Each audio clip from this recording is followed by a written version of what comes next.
welcome to the Ascension of Farrahdor. Hello. I hope you are all very well. Yes.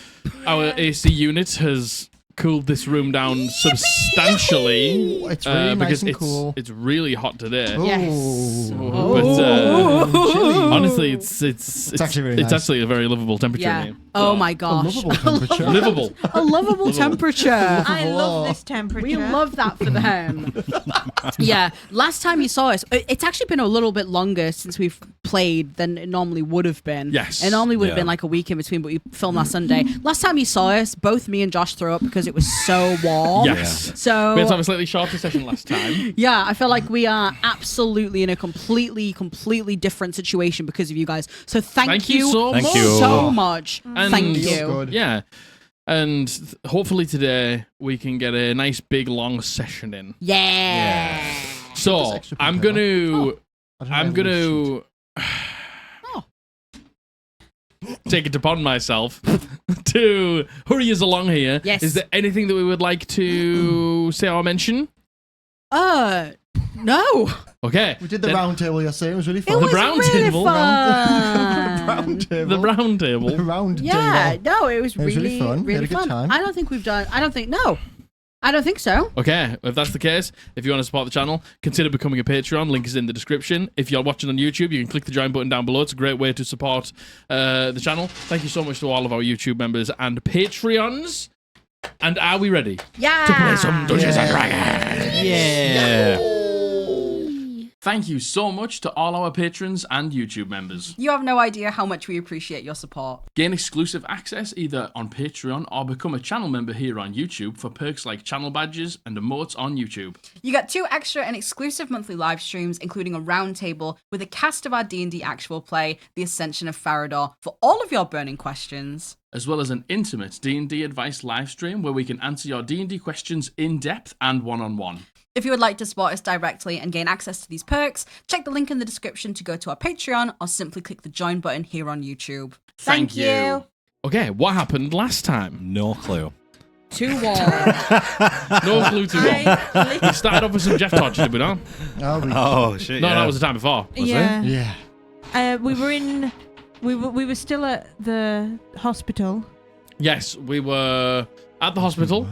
Rel's Yes. hospital, Havan's Rest. We did some let's go back to the night and have some conversations with each other. There was a couple of conversations between Theo and Silence, Yes. and Theo and Ranga, Yeah. I had a little conversation with Ranga. and Lenore also made herself available for some information that she had Yes. gleaned.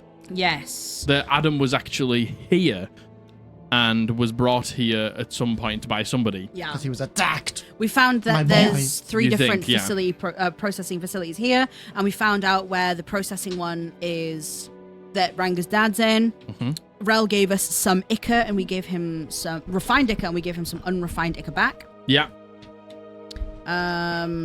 Which works as like a mini revivify. Yes, Yeah. it does. Thing. Yeah. You concocted a plan to actually split the party. One team was going to go to... Go I on. have a note that says Silence tells Righteous Dead to mind her own business, lol. You decided to split the party. One team was going to take the egg to the Zereth Temple Yes. and ask if they could take it for a little while and hold on to it. Yep. While the other team was going to go and meet with the foreman. Yes. But on the way, they bumped into Kit and somebody who they had not met yet before. Not had actually really having fully introduced themselves to Kit before, but there was somebody called Falco, who was the de facto leader down here. Not elected or anything like that, but was the person that is very much in charge down here. He said that you wouldn't be able to get in touch with the foreman if it were not for a letter that he would happily give you if Have you heard him out? you heard him out later in the day and were willing to help. He heard that you had things going on down here, and he said if there's things going on down here, then he needs to be in the know, and he needs to understand what is going on, because everything that goes on down here is his business. Yeah. You give them the letter back, so they had the information that they needed about the Becton complex, and the rest of the group met back up with you. And I think that is honestly all we did. I think Yeah. it is. I think that is it honestly I don't all think we I did. remember anything past that. Yeah, 'cause No, I we- think We Kit finished was. early. Like, while some of that conversation was going with you guys and Kit, I was in the toilet throwing up at the time. Yeah. What the hell? Yeah. I think Falco said to Kit that they should bring us along if they were going to go to the complex because all the other runners had been arrested, and that's kind of it. There was a bit between, Betwixt. but just before we split up, where we went and tracked Adam Yes. yeah. down. We Yes. found an apartment. You went to his Yes. apartment. Oh, yeah. Yes. Forgot about that. And you also looked through Dusty's eyes, who stayed where we fought Jeff. Yes. And Yeah. Dusty Oh, yeah. saw like a shadow in the corner, and then Dusty it killed Dusty. Dusty. But that was the night before. Yes, it was. That was but the it night was, before. But it was that session, wasn't Yes, it? it was Yeah. that session, but it was the night Yes. before. It was like a little flashback. And Dusty died. Dusty did. But I brought Yeah, Dusty back. You and did he's- bring Dusty back. But yes, you went to Adam's place and left him a letter saying, fancy a pint? Basically, yeah. Fancy a pint, Adam? I'll have a pint with you, Adam. Missed your son. That was it. Hope you're doing well. Okay, so we are having just left the conversation with Kit and Falco, knowing that we're going to meet up with them later on in the day. We are now heading towards the Foreman. the foreman. Yes. What's that? So, is there any conversations that you would like to have on the way? No, not that I can think of. We're not there, are we? No, on Yes. the way. Yeah, you met back up. Yes, we went back up with them. Oh yeah. Oh, yeah, we did. Yeah. Yeah. I can't think of the top of the dome. Yeah, we'll just go to the foreman. At least it'll be an even fight. Eh? There's 4 of them and 4 of us. Fuck off. 4, man. Did we talk about? Oh. did we tell you what Falco wanted? Yeah. I don't think you had the time. I think we did. I think we did. did because Yeah. Lenore, after was told, called them out, like yelled yelled over at to them. them and winked at Kit. Yeah. Yeah, yes. Yes. Okay. Yeah. Okay, so you head away from the alleyway behind the Slick Whistle, further into where a lot of the factories are down here in the mist, the ones that produce this large cloud that hangs over the mist that basically lets no sunlight in, but creates just a real humid atmosphere down here. You walk through the streets and begin to get closer and closer to these factories, but you know that you're going to one factory in particular. No, you're not going to one of the factories. No. The mines. You're going to fields. find the foreman for the mines. Yes. Okay. So, how do you go about that? So, I mean, on the way, because we know that there's a bunch of these processing plants. Do we know where the processing plant is? Yes. Yeah. Lenore got Rel to tell her where they Oh, all the actual were. like address. Okay, cool. Yeah. Or at least like roughly where they were. We know it was the bone marrow one. Yes. I actually think she only really got the bone marrow one, to be honest with you. Mm-hmm. Do we not know where it is? Not I mean, I really. guess we'll go to the mining fields. Yeah. Is, Yeah. is there more than one? Like, we're just kind of wandering around the industrial estate. There's one ginormous field Mhm. that is like gated off by like a chain link fence that it's like chain link fence and then factory. The from the front of the factory you can't see what goes on inside, but the factories are open backed onto the fields, so a lot of the like things that they've got to process just go straight from the field into the Is factory. this part of the same field where the hole was? This is part of the same field where Okay. the hole was, but the field Ooh. is huge. Yeah. Yeah. Well, I guess we'll just walk along the fence until we find a gate. Yeah. Mhm. Can I have a quick look towards where the hole was? Who's guarding it? Yeah. You give me a perception check. You're quite far away at this very moment in time. And you can see also on these chain link fences, there are sort of these like makeshift huts, some porter cabins, if you would. Yay, poor Takabin. Partakabin. Yay. Free Shivakadu. 18. 18. You can see from this distance that there are some hunt members, but you can't see who they are. Should maybe keep a wide berth from that place. Yeah. You never know if Ivan and Erickson might turn back up. Yeah. Can Yeah. I keep an eye to see if anybody's following us? Yeah, give me a perception check. What's up? Ooh, 25. 25, yeah? Nobody is following you. Nice. you get to the chain link fences, and you can see that there's a number of these huts on the outside where some workers are going in and stuff like that. And there's a bunch of people in these factories that are currently at work processing a lot of these materials, but you can only hear the noises from the outside, so you can't really see into them there. Like this corrugated steel on the outsides to not show the people of the mists sort of what goes on in these factories. Probably protects from not a lot of the noise pollution, because as you're near them and they're on, the only time that you've been here was like quite late at night after everyone had gone home. The noise is intense here. I guess just look for a guy that's walking in or out or going into the mines and like just ask. A gate, like where it looks like people would enter or exit. I assume it's like guarded, or whatever. We can talk to the guards when we get there. Mm-hmm. That's kind of what we're looking for. You see that same dwarven gentleman with that strawberry blonde hair, Hi! like ginger, walking past.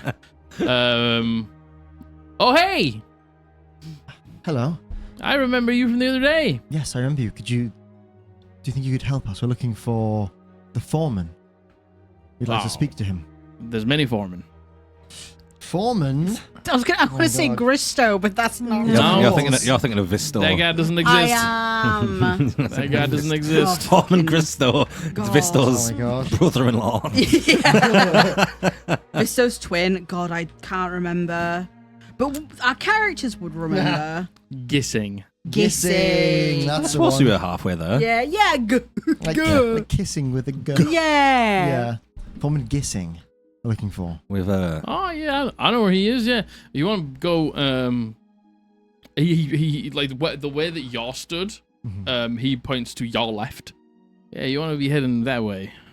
Okay. Is that like in the through the gate, or is that like? Oh no, it's on your side. It's on Okay. your side. Oh, marvelous. It'll be the second last. See those porta cabins? It'll be the second last one of them before you get to the end. Before the porta cabins stop, he'll be in there. Well, thank you. I appreciate that. No problem. And what business you got with Foreman Gissing? I just wanted to ask him some questions. There's some information I'm looking for. Yeah, he probably won't just see you though.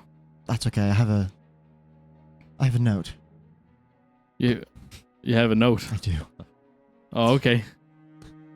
Don't worry. Good I've luck. got this. I've got it covered. Don't worry. See you later. Goodbye.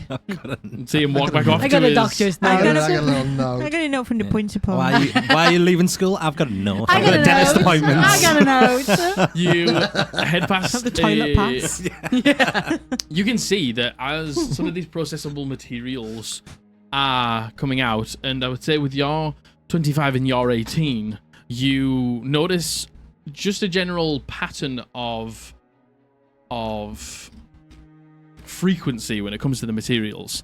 There's a lot of bone. There's a lot of shards of bone that are getting put into these plants. That's the most common material.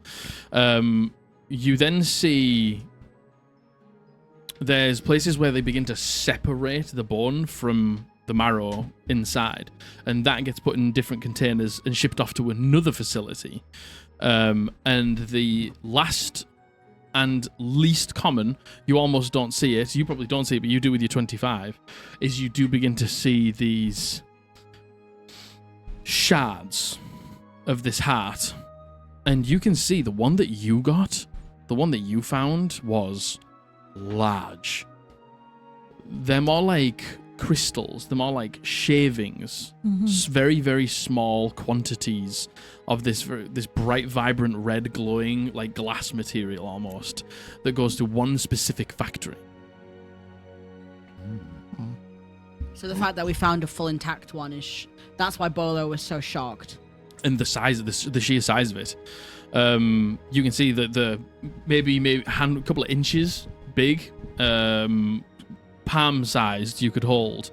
The thing that you found was quite large, maybe like 1.5 feet long. Well, I hope Bolo didn't just sell it on for money. Although is that exactly what he said he was going to do? He made use of favor within the Crimson Coin. Yeah. Yeah, he did say he sold off some of the things he got to them. Maybe he did actually. That- Good for him. That might be a bit too of a high value item to just get rid of without anyone noticing, though. Yeah. We don't know this because we didn't see it. See what? The shards. Oh, yeah. Yeah, we'll go find the foreman. Yes. Yeah, well,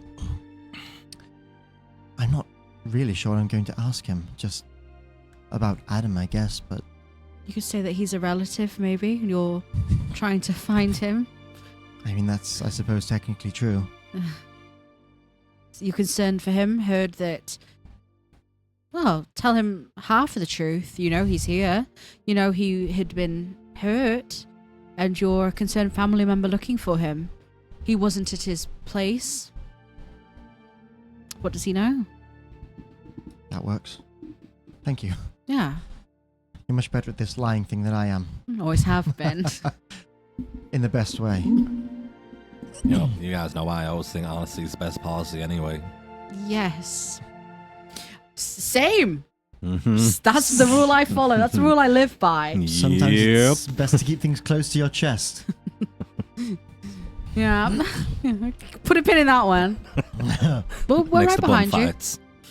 Yeah, next to bum fights. Exactly. Exactly. Great ideas. Just a pin in them. And go, we're right behind you. Yeah. I will head up towards that cabin that the guy mentioned. Yeah. You see, as you get there are workers coming in and out in their overalls and stuff like that. You see a lot of them have got like their maybe stamp cards to clock into work and things like that, and heading into the boss's office to say hello for a day's work. But you do see one different thing to what you've seen to the rest of the cabins and the rest of the facilities, and this is where you see the shards come from, is there is another hole into the earth that this part of the mining fields is still way higher than the depths that the spine went to. This part hasn't been dug down to the spine, but it looks like this part, there is an intentional route through to probably the chest cavity in the earth here, so you can access the heart from this area. You see a lot of people coming in and out, stamping their cards, putting their overalls on, having been done with work, maybe got an early shift and have got an early finish. What do you do? I am going to go under the assumption that he's in his office, and I'm just going to head up. Yeah. And I'm going to head in and see if I can see anyone who looks like they're in charge. Yeah, you see that there's a security guard at the door, and as people are coming up, they're like showing their ID to people, to the person at the door, and then they head in, and you can see that there's like a bunch of people like getting their overalls on, like chatting before work and asking how the night was and stuff like that and what they got up to, and they're like stamping the cards and they're putting their uniforms on, and you can see the people who are in here are heavily, like, other people have had security, like safety gear on, but this is like full suit. Like, the thing that they put on the head connects to the overalls, and like they've got big gloves that come all the way up to the elbows and stuff like that. Whatever they do seems to be a little bit more dangerous and needs some more protective gear than what everybody else does. Probably handling the shards. Is it the same protective gear that Barrowden provides? So, you haven't actually seen the protective equipment that he provides, but the stuff that they're wearing looks damaged, looks torn. Does it look old? Looks old, looks worn. I'm going to go over and mog them. I'm going to pick up a piece. I'm not really.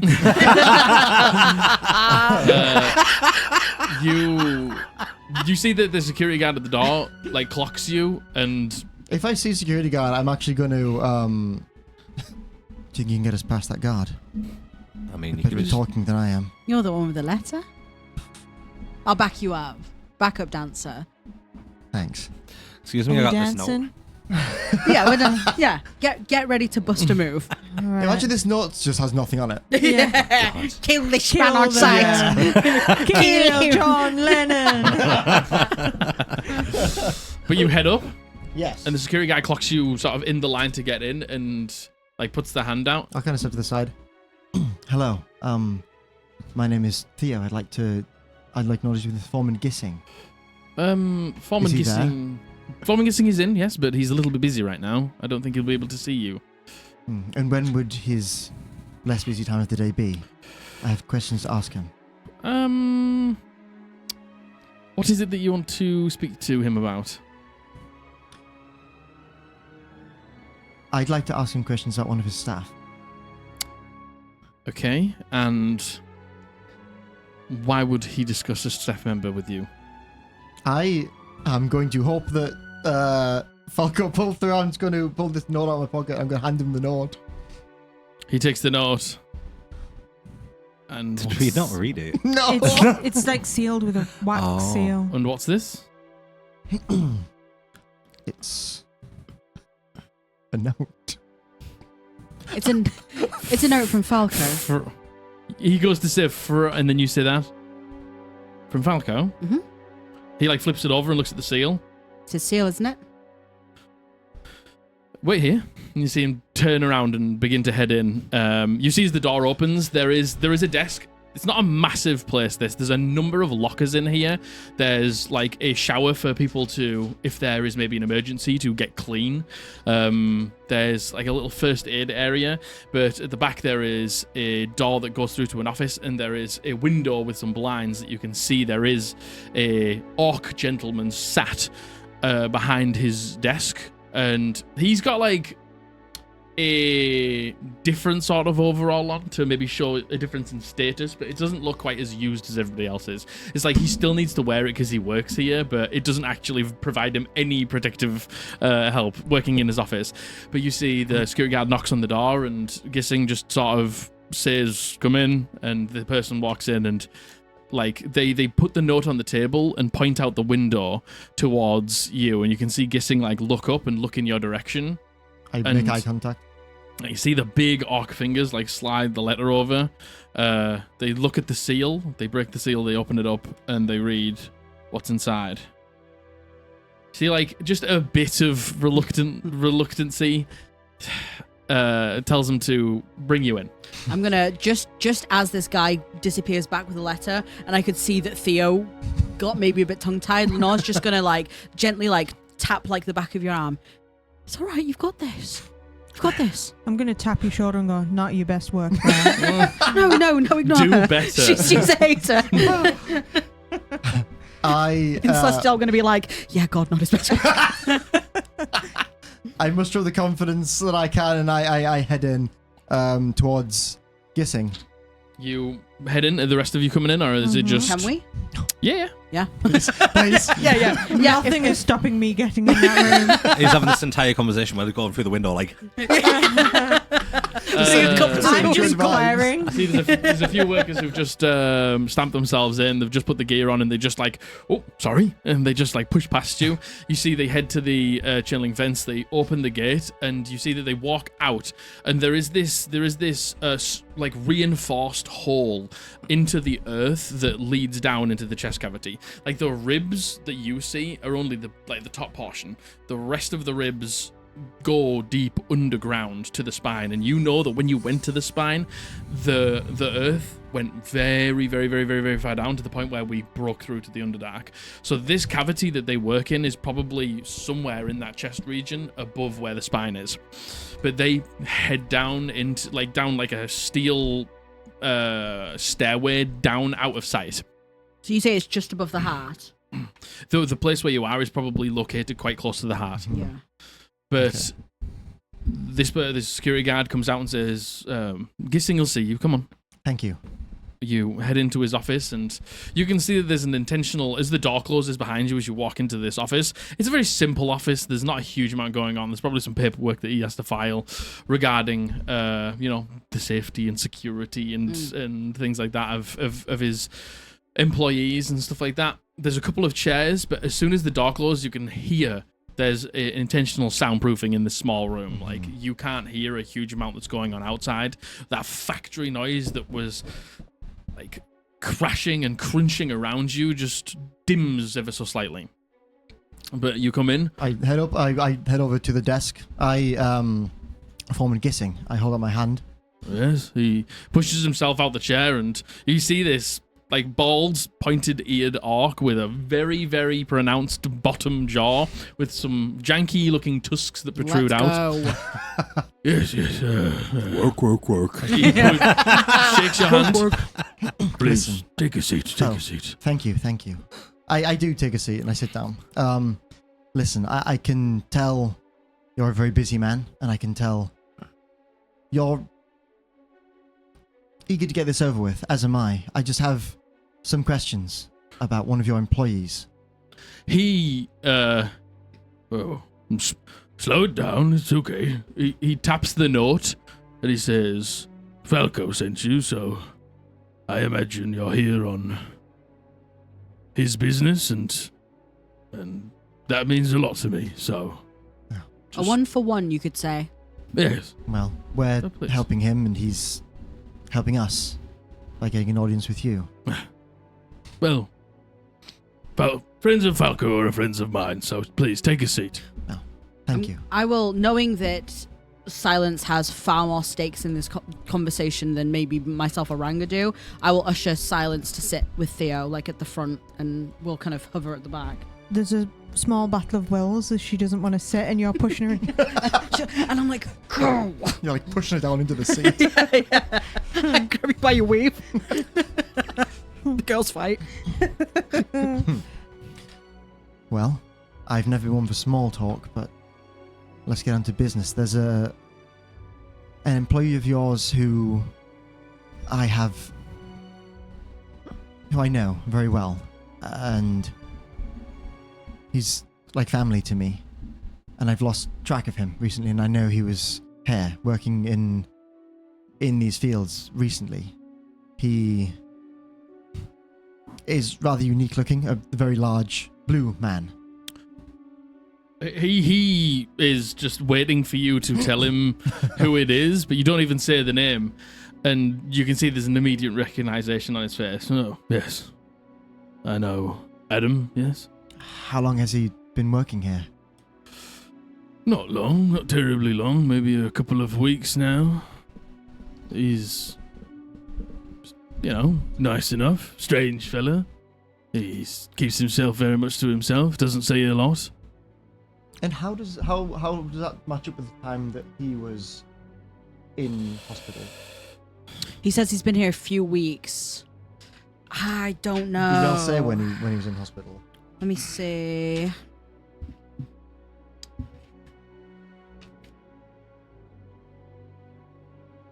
I didn't write it down. Yeah, 2.5 weeks ago. Okay. Yeah. Okay. Brought to him 2.5 weeks ago. So yeah. So If it's been a few weeks. so he's probably got beat up after he arrived here and started working here. How long? Yeah. He's just had a couple of weeks. Yeah, a couple weeks. In and about, maybe. Do you know when the last time he came to work was? Is he here today? Yeah. He is. Yeah, he's down in the cavity. Came in real early this morning though, and see, look, he's skittish at the best of times, but today he was particularly nervous. Don't know why. Like to have a bit of crack with the lads when they come in on a morning, but he's not usually the one that takes me a bit of a while to get to know him, and I haven't really got to know him, but you say he's your family? In a way, yes. You see him just not know whether he should ask something or say something. What's on your mind? Strange things happen around him. Yeah. I'm aware of what he's like. Could you elaborate on what has happened here? Well, look, I'm a simple man. Not in tune with any of this. He gestures at your wizard book and your components pouch. Any of that magic stuff. None of that, but it's almost like things just happen near him that he doesn't mean to. I see. Have you spoken to him much? I know you said it's quite difficult to talk to him, but has he spoke at all? It's like really? getting blood from a stone, to be honest. He's quiet. Even when he turned up for his interview, it was tough to get anything out of him, but we need as many hands on the pump as we can right now, and... On the pump, what's that? Well, we need... You see him consider his position yet again, but he looks at the letter. I don't mean to pry. If it's sensitive, then that's... No, it's, taps the letter again. Falco sent you, so imagine I'm in decent company. The deal that Falco has made, we need as much as we can, as quick as we can, to the new buyer. And, well, Adam's a special case, as he seems to be able to handle the Titan Heart without any protective equipment. And if you know what's going on with up top, you'll know that safety equipment's in short supply right now, and it's not particularly easy to get our hands on, so... I kind of look over at Silence when he says he can handle the shard. Has he ever explained to you how he can handle the shards, or do you have any idea how? No, honestly, no idea. But I feel like when... in our situation, when somebody like Adam lands in our lap, the last thing I want to do is question it and push it away. He's a commodity to us, basically, right now. Has it ever happened before that you've met somebody who can handle the shards? Not that I know of. Not without the gear. And did he introduce himself to you as Adam? Yeah. Has he ever introduced himself as something else? No. You know, he pulls a drawer out and there's a number of files in there, and he flicks through, and he pulls one up. Adam Muriel. Right. That's what he said his name was.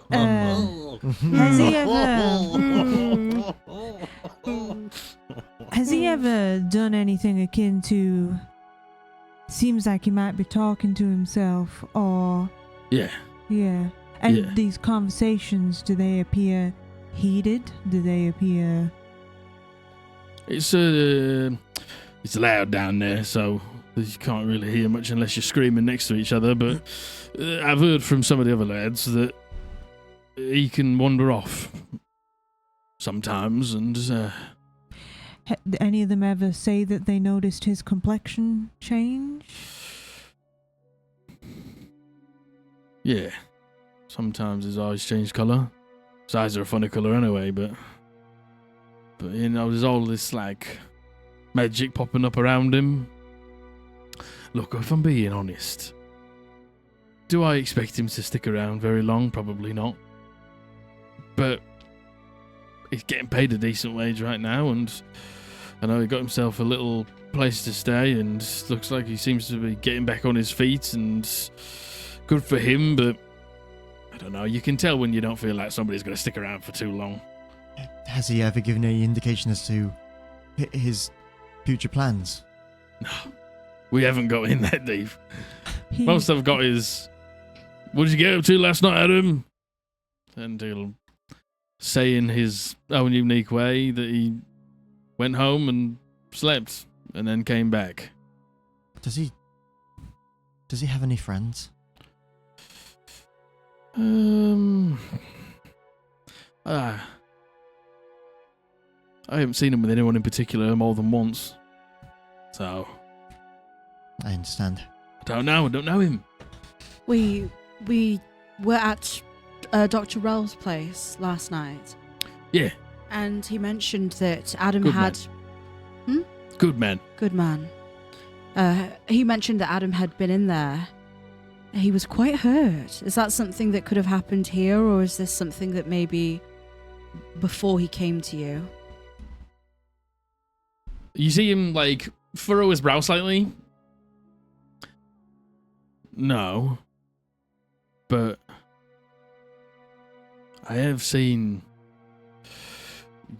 when the lads come in here, they'll take a lot of their outer clothes off to get the suit on, and he needs a big suit.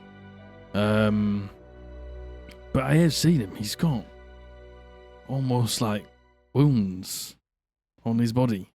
Wounds. Dunno. Just I ask him if you got them down in the field, and he says no. And they are all over? Are there anywhere in particular, or...? There's not like a pattern or anything like that, but they do seem to get more.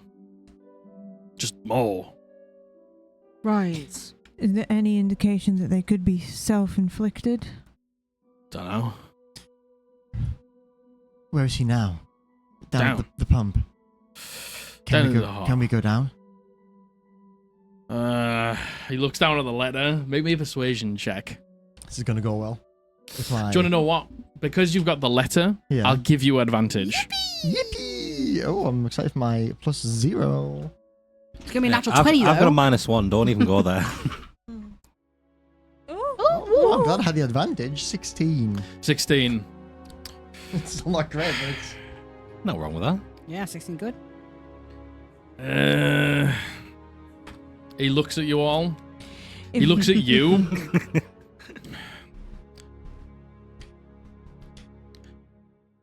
I don't know if we'll have a suit big enough. I don't need a suit.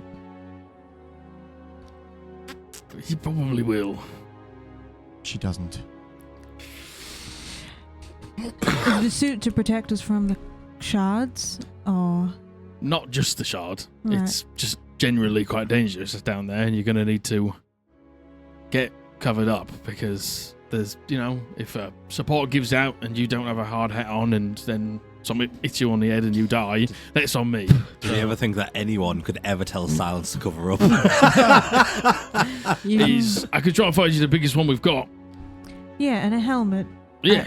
You want to go down there now? Do you think might it not be best if we get him up here instead? More asking Theo. If... He's there.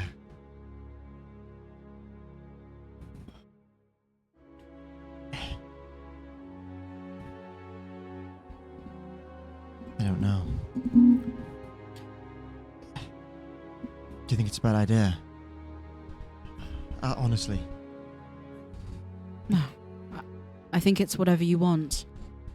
And as you've said to myself many times, I don't want you to do anything that you're not comfortable with doing yet. How often does he work? Every day? Probably one of our most hard working at the minute, yeah. He's here pretty much every day, even on the weekend. With the peace march on tomorrow, is that going to stop anything happening here? Well, I hope not. But, it might do. Some people might be held up at home. Yeah. Don't really know. What time does he finish? He goes till quite late, usually. And he leaves through where we entered, or...? Yeah. It's up to you. It's entirely up to you. I'd What happily... time is it now? You literally... I think it's early, isn't Yeah, it? got up, did a couple of bits, came here. Probably say just before midday. I'd happily go down and have a word with him if you want to stay up here. No, if you're going down, I'm going down. I just...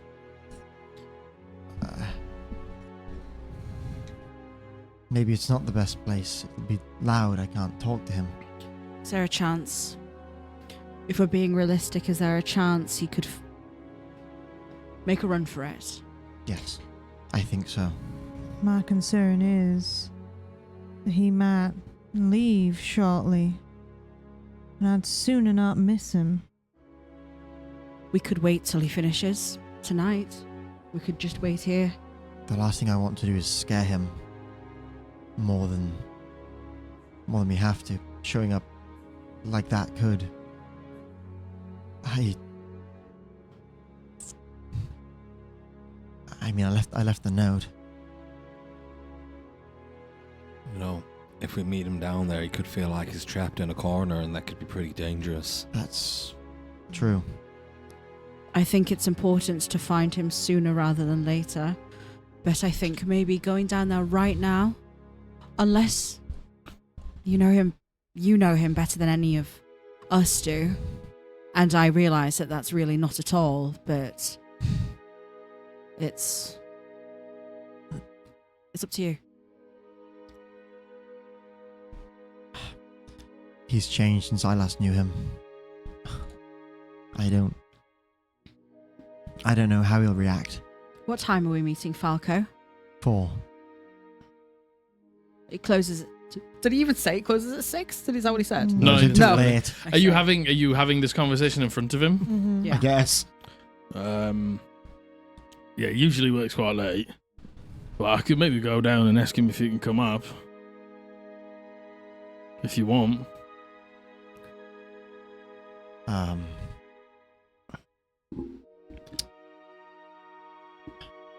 I'll write him a note. If you could take that down to him. Alright. I'll kind of pull out some paper and I'll write another note. I'll write it in the runes, in the script. And I'll say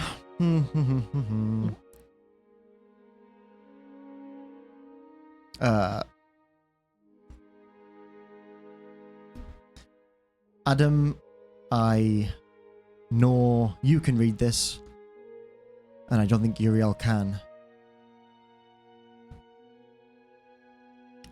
This is Theo.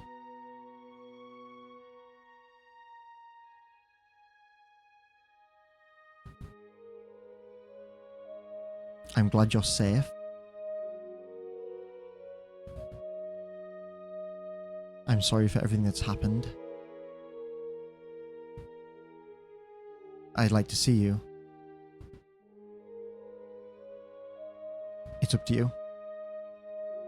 And I'll give him that note to send down. You hand that over to Gissing. Alright, well, give me a few minutes and I'll take it down. Are you waiting here? Or? Yeah. When you give it to him, just afterwards, just come straight back up here, maybe. Maybe don't hang around, just in case. Okay. It might be a shock for him to suddenly hear back from Theo, and It's been a minute since I've seen him. Okay. I know this sounds strange and weird, but it's a strange situation. It's... That's fine, yeah, no problem. He takes the note from you and like folds it in half and just give me a minute. You see him like go and put on one of the helmets and put some gloves on and like ties up his overalls and stuff like that, and he heads out the door. Thank you. Before he goes out the door, can I say, do you smoke? Yeah. Can I have a cigarette? Yeah, sure. It's, can I have one? I throw daggers at you a second. No, never mind. All Top yours. pocket of my coat, and you see that it's on like a coat rack just inside of his office, just inside the left lapel. I will take one and then quickly follow him out. You follow him out. And then when we're out of earshot, I'm going to say, I can touch those Colossus shards too. If Adam looks like he doesn't want to speak to Theo, I need to speak to Adam. And I will work for you in replacement of him if he flees, but I need to speak to Adam. You say like you can touch the Colossus shards, and he like looks at your hands and just curiously looks over you and is like, "What you mean with no gear on? You can touch it." I can touch it. I can show you right now if you want to. Do they still have like the bits around, like the? No, they very much get taken straight into the factory where they get processed. Oh, well, I believe you. Got no reason not to. It'll only be you that suffers if you're lying, so... Mm-hmm. Okay. So even if he doesn't want to speak to Theo, you want to speak to him? Mm-hmm. What if he doesn't come up here? I'd like to go down to speak to him. Well, you have to go and get your suit on then. I'm going to wait here first to just see if he comes up. Okay. All right. And I will smoke my cigarette. You smoke your cigarette. He heads down, and you see him disappear into the chest cavity that is below, and some time passes. Do you guys do anything? I'll go back in when I finish my cigarette. Didn't know you smoked all of a sudden. I started last night. Do you like it? Something to do. True. Very true. What the fuck do I say to a man that I abandoned? That I made and then abandoned? I pull up my whiskey. I start swigging it. That's not going to help. Whiskey, cigarettes. I get out my poker table. Well, I pulls out a baggie. Just a little white powder in a baggie. That is very Lenore good. Is there a window that we can see? Yeah, so there's a window that you can see the entrance down. Yeah. Silence is going to stand in front of that window and stare the whole time. Like a ray. Yeah. I need the courage. You know, you didn't really abandon him, Theo. He was scared and just took off. I hated him for a long time.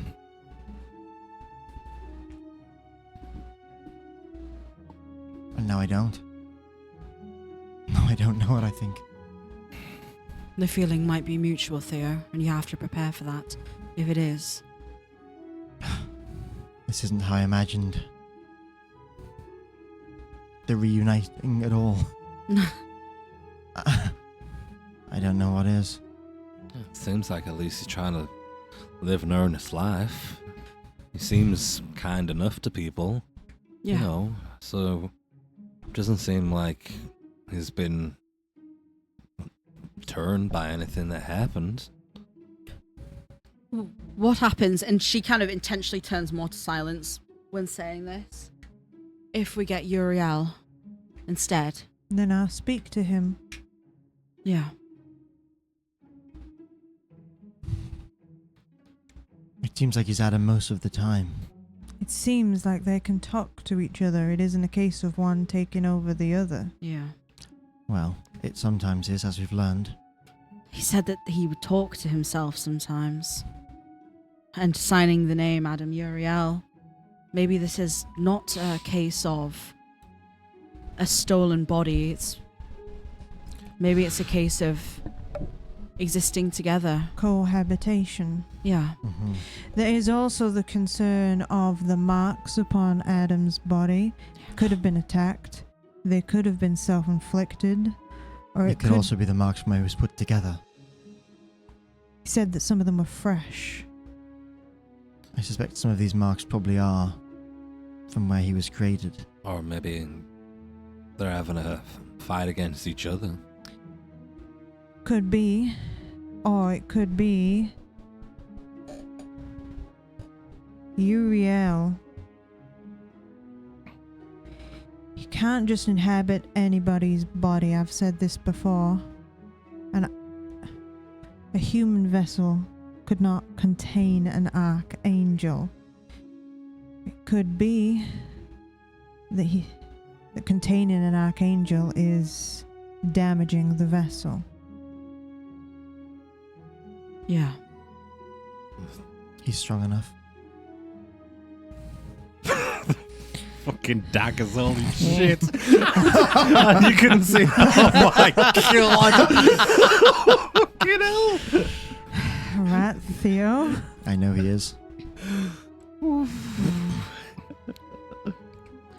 Don't underestimate him, Silence. Don't overestimate him, Theo. You won't do him a service by doing that. I know what he's capable of. I don't think you do anymore. I don't think any of us do. I know what he was capable of. I know what his body's capable of withstanding. And what if it's the other way around? What if she's right? What if he's degenerating? Then what? Then we need to get Uriel out of there. as soon as possible. I think Adam sounds very scared. He sounds like he is alone and afraid. And we absolutely, I know we have no intention of adding to that, but we might. Simply by being here, simply by him going down and handing that note. We don't know. We don't know his thoughts towards you. We don't know what Uriel's thoughts will be towards you. So let's just hold it together now, all of us, for Adam and Uriel. Okay? You know, it's not just Adam that we need to save. We need to save both of them. Yeah, exactly. Both of them are equally as important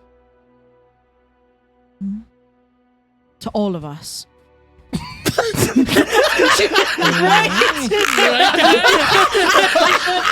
Friendship on 3.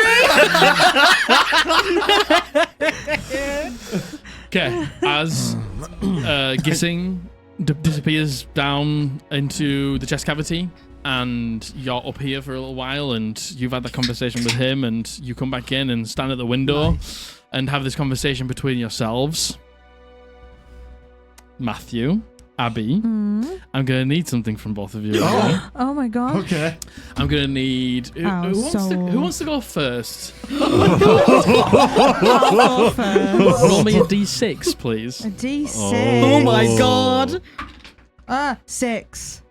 Okay. Do you want one for me as well? A d4 from you, please. D4. Okay. Oh my god. I'm going to use this D4. 4. Oh, okay. This is what level Adam's going to be when he comes upstairs. Okay. Nearly the fun number. Oh my god. Sorry, I'm nervous. I said nearly the fun number. Sorry, I'm nervous. Wow. Okay. You see, moments later, Form and Gissing begin to reappear. I'm at that window with silence. You both Pushing each other.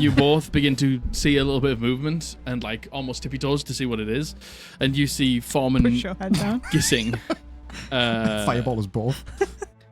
coming out of the stairwell. Does he have any emotion in his face? Is he looking normal? Well, you see as he's Scared? walking up, he like turns back, and as he turns back, he like points towards the window. Coming up from behind him, you see a hulking gentleman. The helmet that goes down and attaches to the overalls has been taken off, and you see this like black sweeping hair that goes back with this like pale, soft blue skin. With your unbelievably good passive perception and your intrinsic knowledge of this gentleman, you see just small lines on the skin. You see he is like wide and tall, and his overalls are like slightly open. He's got like a white shirt underneath, and you can see on one of those incisions, you see the same thing, where this was put together, where he was stitched, fused together.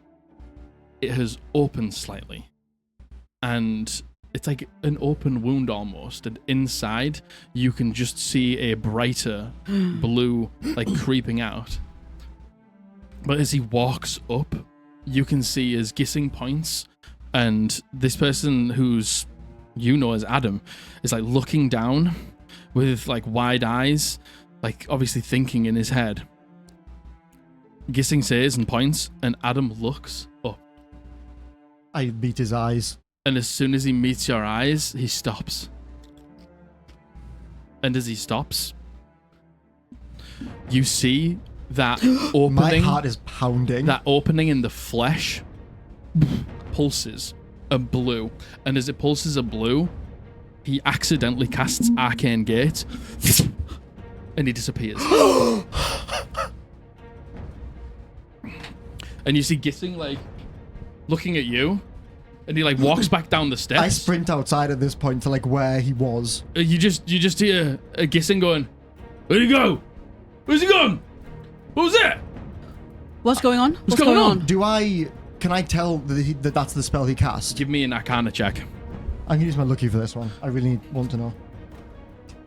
Never even heard of that spell. Arcane Gate is pretty fucking poggers. You basically create a portal that you can... I'm so stressed. Okay. Arcana. Oh, it's in my other book.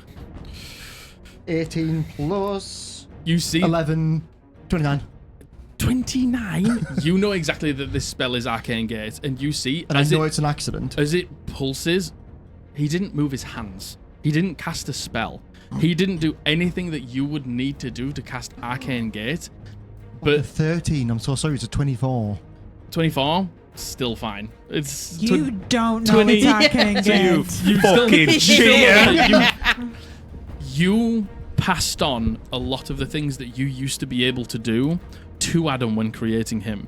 The amount of magic that you gave up to bring him to life, you know some of the things that he can do. And you can see as that like flare in the skin, that opening in the skin flares up, and you can see that it's just left behind this like swirl of magic in space. There on the stairwell, like a couple of steps behind where Gissing was, and Gissing's like looking at this swirl of magic, and he's like, "See what I mean? He just shit happens around him. It always happens." Imagine. I almost like push him to the side to get to this spot where he was. I'm going to, I know probably that it's completely futile, but I'm going to do a quick cast identify just to see if I can figure out kind of where he might have gone to. Identify as a 30-foot radius. Well, I've ran to the spot. Oh, so I'm pushing him out the way. I'm getting to that spot Can as we quickly as I can. interact with the gate? Probably. Oh, so it's there. There's. Yeah, he's accidentally left behind one part of an arcane gate. Oh, I see. In that case, I'm jumping through. Okay, so here you go. So you create linked teleportation portals. Choose 2 large unoccupied spaces in the ground that you can see. One space within range of the spell. The range of the spell is 500 feet. And the other one within 10 feet of you. A circular portal opens up in each of those spaces and remains for the duration, 10 minutes. Oh.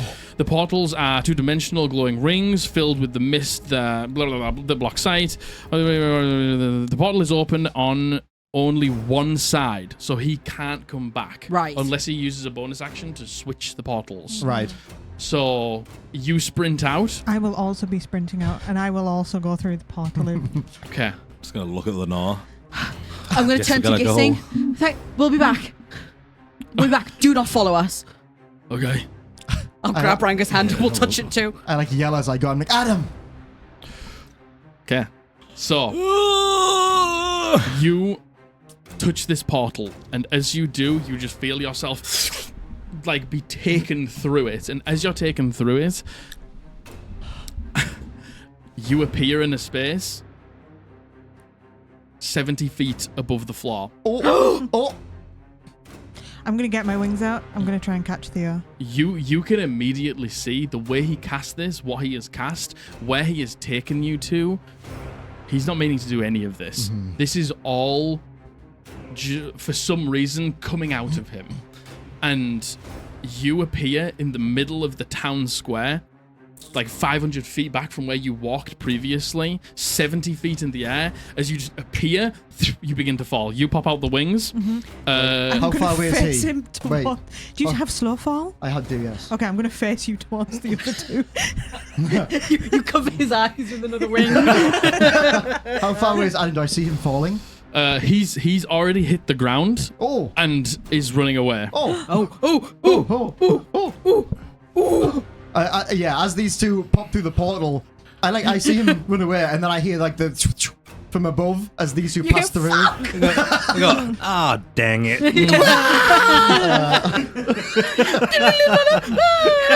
I kind of flip around in the air and I do a feather fall on all of us. Oh, we live. Okay.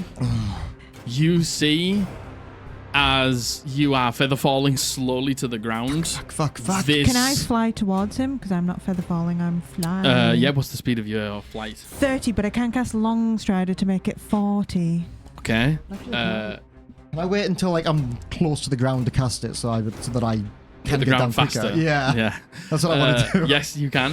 Hit the ground running. You begin to fall Fun. 10, 20, 30, 40, 50 feet. And as you get about 15 feet from the ground, you look up and you see your two friends appear out the portal as well, as you see Silence beginning to like fly across the town square here. There's a number of people just in the street who have just seen a portal open up and seen this big gentleman fall out of it, hit the ground and just begin to run off. And they see 4 other people fall out of it. One with wings that's flying across the sky, and they're like, they all begin to like run around the square like panicking.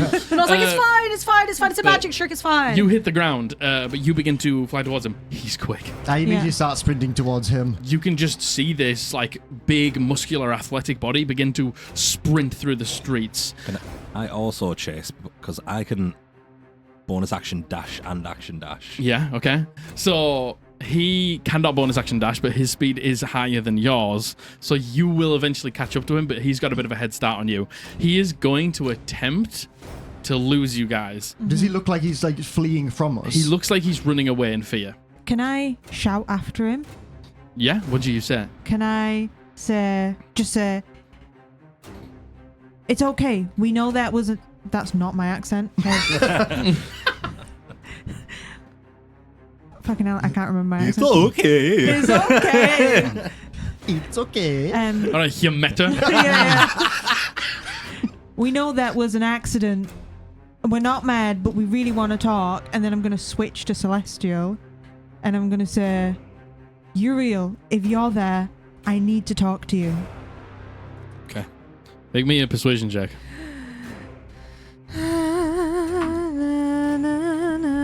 13. Suspecting it says so good at these. Well, I'm not bad at them. I only do that for things that I have a minus. You begin to hit the ground and begin to run, and you begin to fly, and he is sprinting away from you, and you begin to like shout this out through the town here, but he doesn't seem to turn. He's going to... I'm going to have... You've only got 30 feet of movement, yeah? Yeah, I have, but I'm going to. You've got... I've got 35. Okay. But can I thunder step 90 feet away from where I am to get closer to him? If you want to. Yeah. I'm a fucking idiot. I also forgot if I Hunter's Mark him, I can track him. Okay. I'm going to Hunter's Mark him. You hunters mark him. Let me just double check something.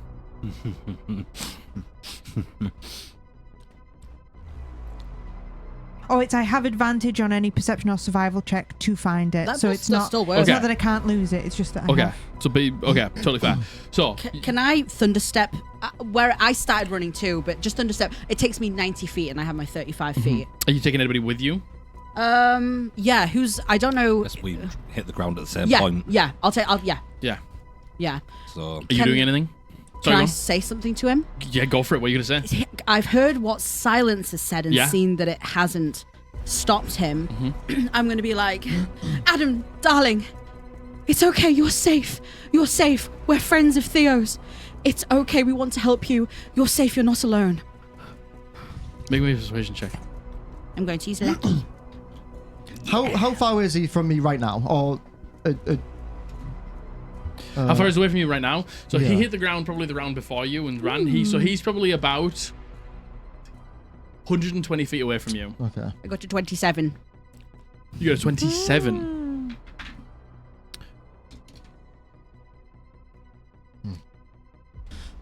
When you say you're not alone, you see that like he's still running, but he turns back and looks at you. I'm going to hold my hand out to him, and I'll have my arm like around Ranga still, and I'll be like, it's okay. It's okay. You're safe. We don't want to hurt you. It's okay. You see him. He's still like backpedaling as he's looking at you. I'm going to be like, come here. I'm just gonna try. I'm going to Misty Step up and try and catch up to them. a friendly type demeanor, like just smile at him as she's saying this. It's okay. No one's mad at you. We understand.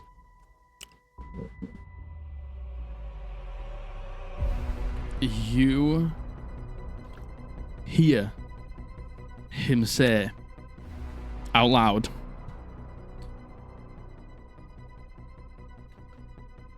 "I'm going home." And you begin to see him turn and run again, and as he turns and run, you can see that he's heading back to somewhere that you were earlier today. Mm-hmm. I will. I'm just going to yell out to everyone. Do I hear that? Yeah. Yeah. I was going to yell out to everyone, let him go. Let him go. We'll talk to him later. He's scared. There's no point in doing this now. Yeah. Okay. As the least athletic person. He ran 5 feet, realised he was knackered, then missed his steps. And I'm still behind everyone else.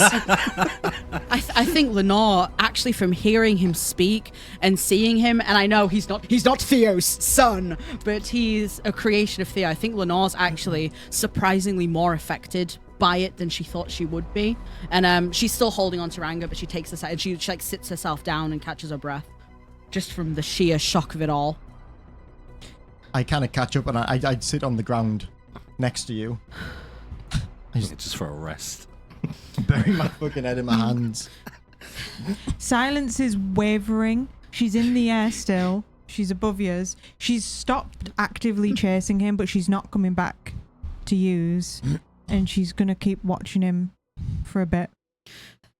God, this isn't good. This is not good. Fuck. Listen, it's okay.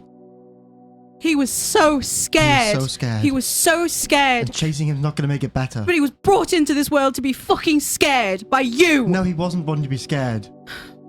God damn it, Theo. She's you gonna. think I want him to be scared? You think that's what I want for him? She's gonna get up and walk away, and Stay here. We need to talk about this. she's not. I get up and I follow you. No. I'm landing on a roof. I'm not. And Ranga's like, Ranga got out some rations to share with everyone. Like, It's not my fault he's scared. it is. It's your fault It's he's my here fault he entirely. exists. Yes, it is. Exactly. Of course. Exactly. And there is. If someone's child was scared, would you blame them? But he's not a child, is No, he? he's not a child. He wasn't. And he's still scared. And what can we do about that, other than help? There's no point getting angry at each other. There's no point getting angry at me. That's not going to help him, is it? I think that ship has sailed, Theo. Yes, Fucking look I at, know it has. Fucking look at Silence. And has it helped? No. So let's just calm the fuck down. We'll take a breath. And we'll go and talk to him when things have settled down and he's not fearing for his fucking life. He should not be fearing for his life. I know he shouldn't. But people are cruel. People are mean. Yes, they are, People Theo. attacked him. Yes, they I know are. they are. You're right. Fuck! And he didn't mean to do what he just did. God damn it! I fucking hate it when you're right. Yes, all right. It doesn't help. I'm sorry. Fine. But just let me walk for a moment. Fine, I'm coming with you though.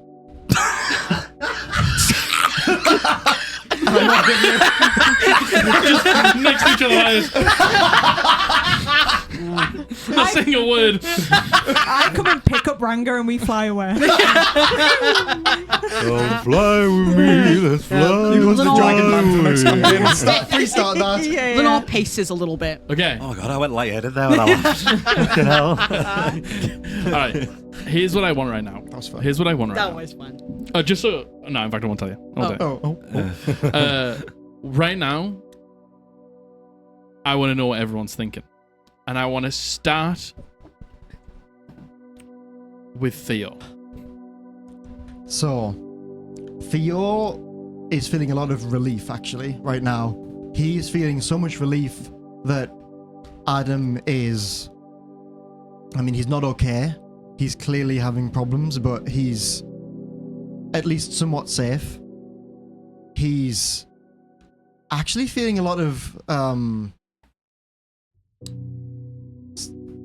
sympathy, empathy. Like he feels, he feels really bad. Like he knows that Adam's scared, and he also knows that everyone chasing him is probably making him more scared, and he, I think, feels a bit frustrated that kind of during that whole sequence, like he was the one who couldn't catch up. He was the slowest one. He was the one that if push come to shove, wouldn't be able to get to Adam to help.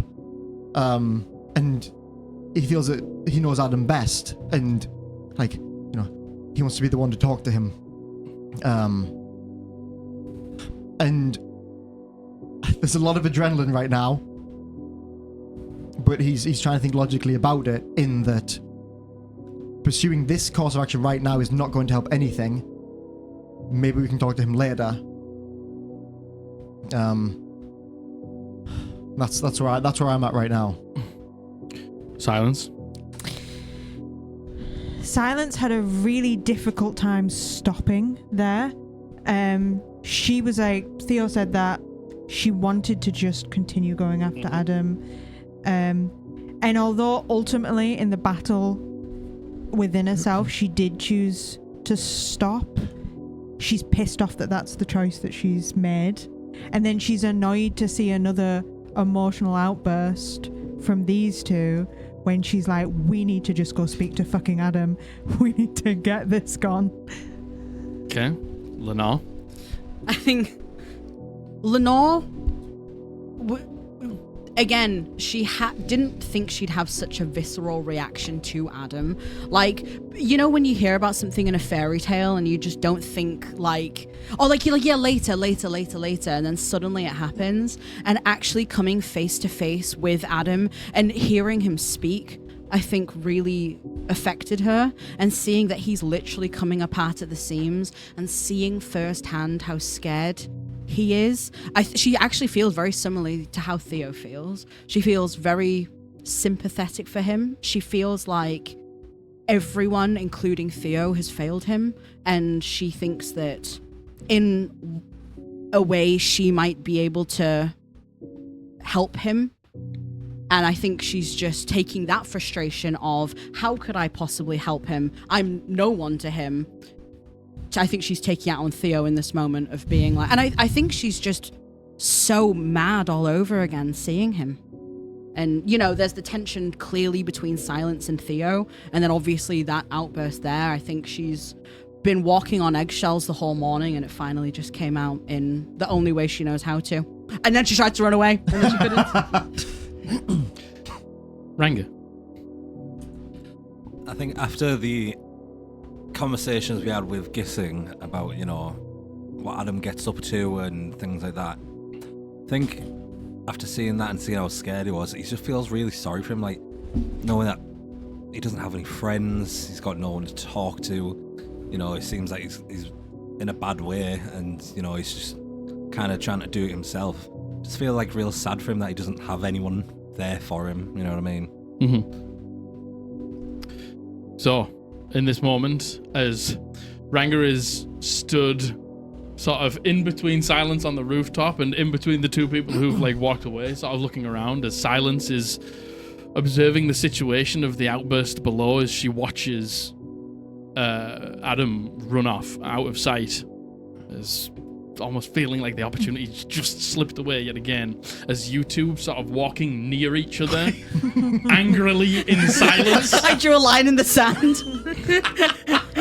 We're pacing back and forth the line. How do we come back together in this moment? I think we'll go back to Ranga. Eventually, yeah. So, are we gonna maybe give him a little bit of time, maybe hang out outside his place before we actually go in? Give him time to, you know, take a breather and think about what just happened. He said he's going home. We could go meet Falco first. Silence, did it look like he was going in the direction of his house? I'm going to then, before my minute is up, fly down and stand next to them. He's gone back to his house. And we know where that is. So. I mean, he told us he was going home. I'm guessing, you know, he doesn't really have anything else. That's maybe just his safe space when he's feeling overwhelmed. I don't think we should leave it too long before we go see him, but I definitely think we should at least give him a little bit of time to just calm down and you know, lower his heart rate. Yeah. I would say, sorry. Oh, go ahead. Him telling us where he's going is as close to an invite as we are gonna get. I don't know him personality-wise anymore. So I can't say how he's feeling right now, necessarily, but he certainly looked scared. And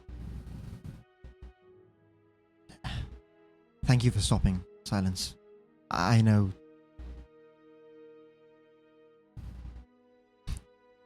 you seemed hesitant to stop, and I do think this will all be better if... I think he was just taken by surprise. He's breaking apart at the seams, Theo. I know he is. I know. And the best way to ensure this doesn't spread faster than it is to stay calm. The more stressed out he gets, the more that's going to happen. And it's quite possibly a combination of Uriel and casting these spells he's not really intending to cast that's causing this.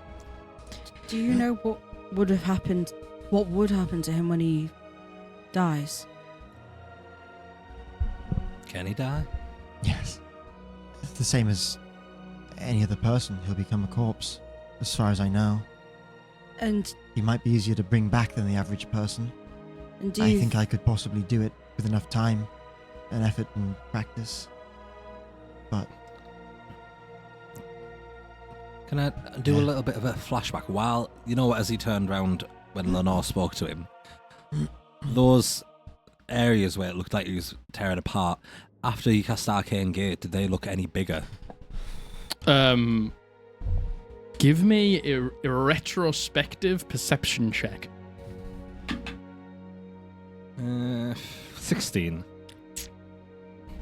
You couldn't tell if it got bigger in the rush. and the scene where like they're splitting apart, that is his construction seams. That would be where he was. Yeah. That part of the pectoral muscle and the neck would have joined together. Yeah, yeah. So it's not like he's been like stabbed and it's happened. No. Cool. I know what you said. Through his creation, you never did anything like, robbing graves or anything. Nothing. Never. If Adam's consciousness was to leave him and just the body remained, would that... Because the body came before the... Yes. Do you think then, in a vacant body with nothing else in it but Uriel would be able to persist through? Without Adam? Maybe. Uriel. Adam might be the best vessel for Uriel, but it's still not ideal. I think the magic's magic as far as I'm aware, but Adam's body is made of arcane. Uriel is not necessarily a being of arcane. I still think that similar problems could arise regardless of whether or not Adam is in there. I think he doesn't intend to be. It isn't his fault, and I ain't blaming you. But he is inherently dangerous. That teleportation spell went that bad. But there's bad spells out there, and if he can't control it, that is another problem. Are the spells Uriel's or are they yours? No, those are mine. That's exactly why I'm urging us to stay as calm as possible during this whole thing. I'm calm. I'm calm, she says through gritted teeth. And let's remember, I don't want to get rid of Adam and give Uriel his body. We didn't insinuate that. No one said that. I was just thinking. I think Adam she was is- implying if Adam had died and his consciousness left his body, would then it be propped up by Uriel? I think that is what... Does he have Lenore a beating was heart? saying. Does he have a I'll do everything in my power to ensure Adam doesn't die. And Adam is as close as, if not closer than a child. He's an extension of my soul. Nobody wants him to die. Theo, no He's one. not dying. No, I'm not saying that. I'm thinking of every possibility here. I don't want Adam to die. God, no. I don't. Good. Because sadly, when I look at him, I see you as well. So, no, I don't want him to die. But he is a vessel. And if something happens to Adam's consciousness, if Adam dies, does Uriel too, or does Uriel persist? I imagine if the body dies, that Uriel would not. I don't know. I'm making this up on the fly. But Uriel needed a living body to be in, it seems. Otherwise, he could have jumped from corpse to corpse. You know, the second he damages one corpse, move to another one. I don't know. Maybe he couldn't. I really am making stuff up. But my point is, nobody here wants to hurt Adam. Adam could die. Uriel could die. Uriel could die. They both could die. Something terrible could happen. My concern is, does that body become volatile Yeah. if there is nothing in it? My concern is Adam. My concern is he is coming apart at the seams. Yes, that's my concern as well. And what happens I need to help him. if the physical body deteriorates? Mm-hmm. What then happens to his mind? Those are the things we have to consider here. As much as we don't want to. Irenaeus Sven was working on a technology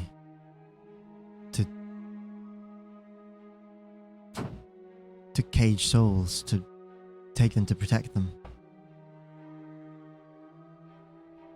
I think that's the solution here. To move one of the souls. Fuck. We just need time. I need time. I could make a new body. I could make another one for Uriel. We can research the soul caging. We just need time. Maybe they don't want to be separated. They could have formed a great bond. They by have to be now. separated. They'll both die if they aren't. We are speculating. Everything here is. We're looking at the evidence in front of us and hypothesizing. That's what scientists do. I'm not a scientist, Well, and I'm I telling am. you we have a very small amount of evidence and we are jumping to conclusions, and if we went and spoke to Adam, we might have a better idea of what is going on. Obviously, we're going to speak to Adam. You looked at him for a minute and you have made conclusions.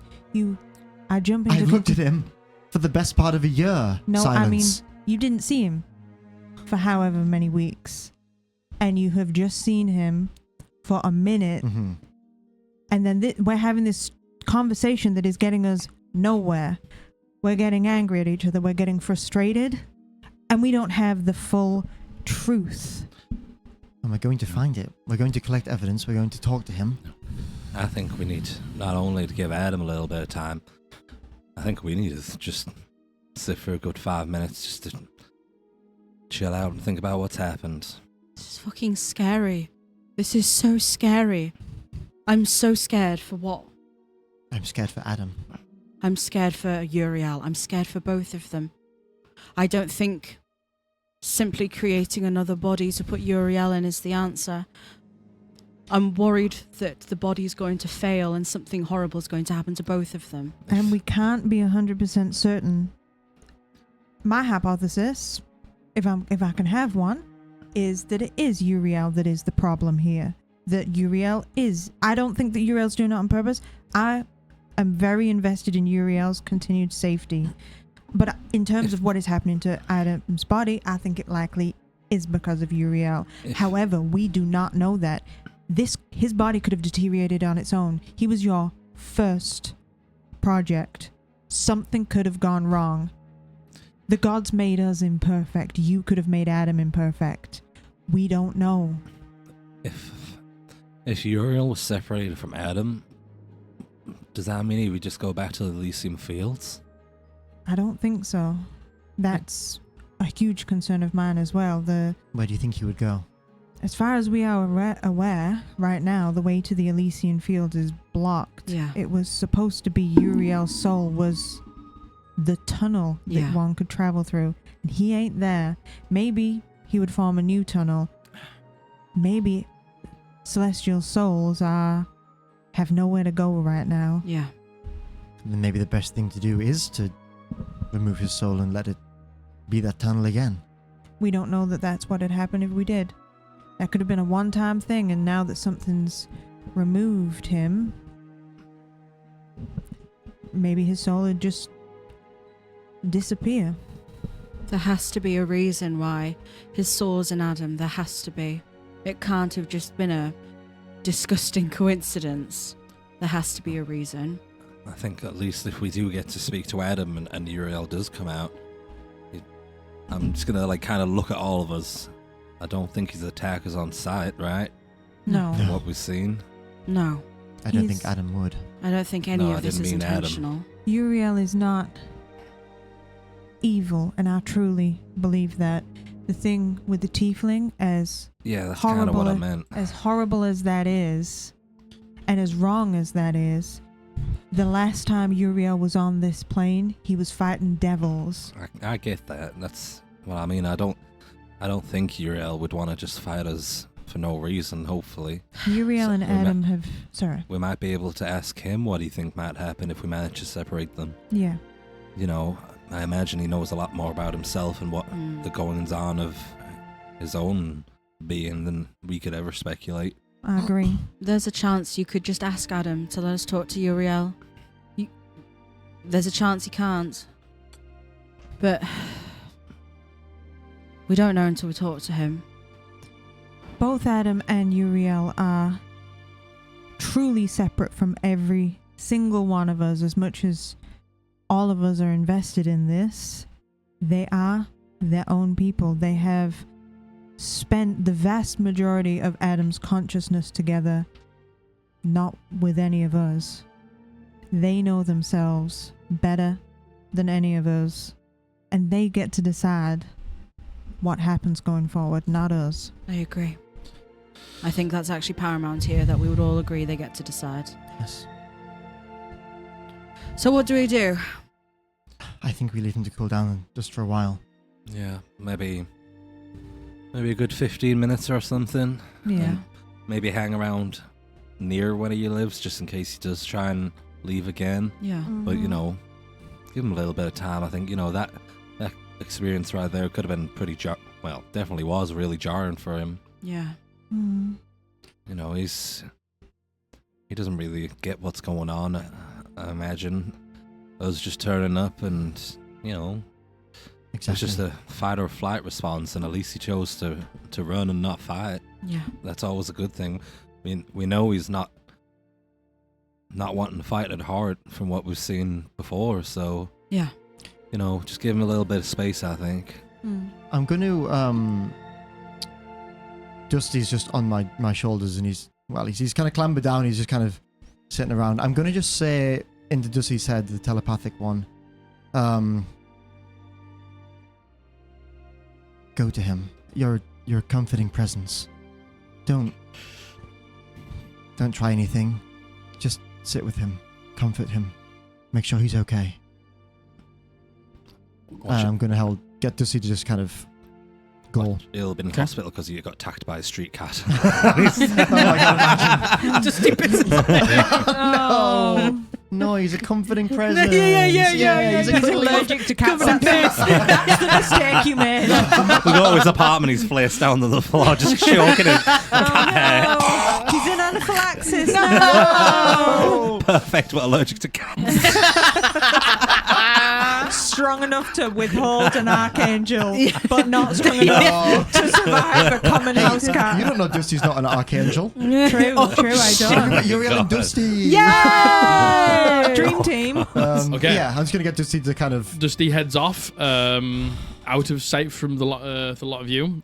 What do you do as a group? Slowly walk to his apartment. Yeah. Okay. We'll just take our time. If we get there sooner than maybe like the half hour we said. We'll just... Yeah, I mean, could- you've already had there was the argument, and then there was the cooling off, and then there was the conversation, and then there's the walk. There's been quite a lot of time since you last actually physically saw him. Yeah. We could go to a bar nearby. Have a sit down. I don't think liquid courage is going to help us here, Theo. It might help me. The closest bar is Yeah, No. let's go there. How could that possibly make anything worse? Let's take Uriel. You head through the streets slowly at a meandering pace until the inevitable looming presence of the large apartment block here begins to become front and center. Once we get close, I'm just going to make sure Dusty's not dead. He's not. Okay, that's good. That's good. Good news. I'm not going to look through his eyes or nothing. I'm going to let him keep his privacy for now. For now. For now. now.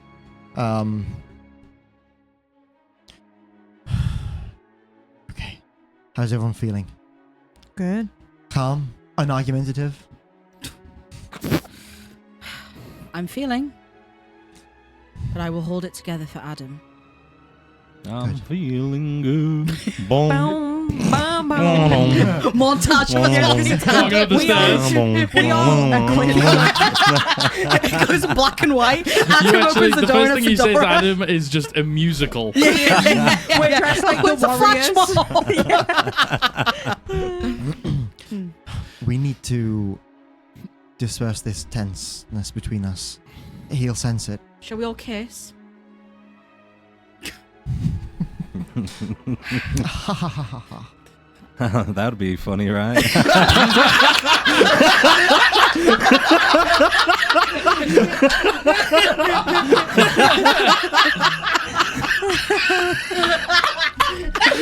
God, that would be so funny. That'd be so I funny. double dog dare You better not do that, right, guys? Adam comes down at wherever making out at the bottom of his stairs. on his doors. We're in the lift. He's looking through the peephole, and all he can see is the four of you making out outside of his door. Fisheye zoomed in. That break the tension. I'm feeling more tense than I was before. No, we can hold it together for Adam. We can. He's a friend. We're all friends. Yeah. Head up the stairs. You head in to the tower block. You head up the first flight of stairs. You head up the second flight of stairs. You begin to head down the corridor until his room is the next up on the right. I take a deep breath. I look at Silence. I look at Lenore. I look at Ranga. And I knock. You knock. You hear heavy footsteps creaking on the floorboards as they get closer to the door until they stop right on the other side of the door. Is there You- any glowing from the cracks of the door? His emanation isn't that intense. It's more of like a soft glow. Mm-hmm. You hear a voice from the other side of the door. Who is it? It's me, Theo. And it's the people I was with earlier. We're friends. I promise.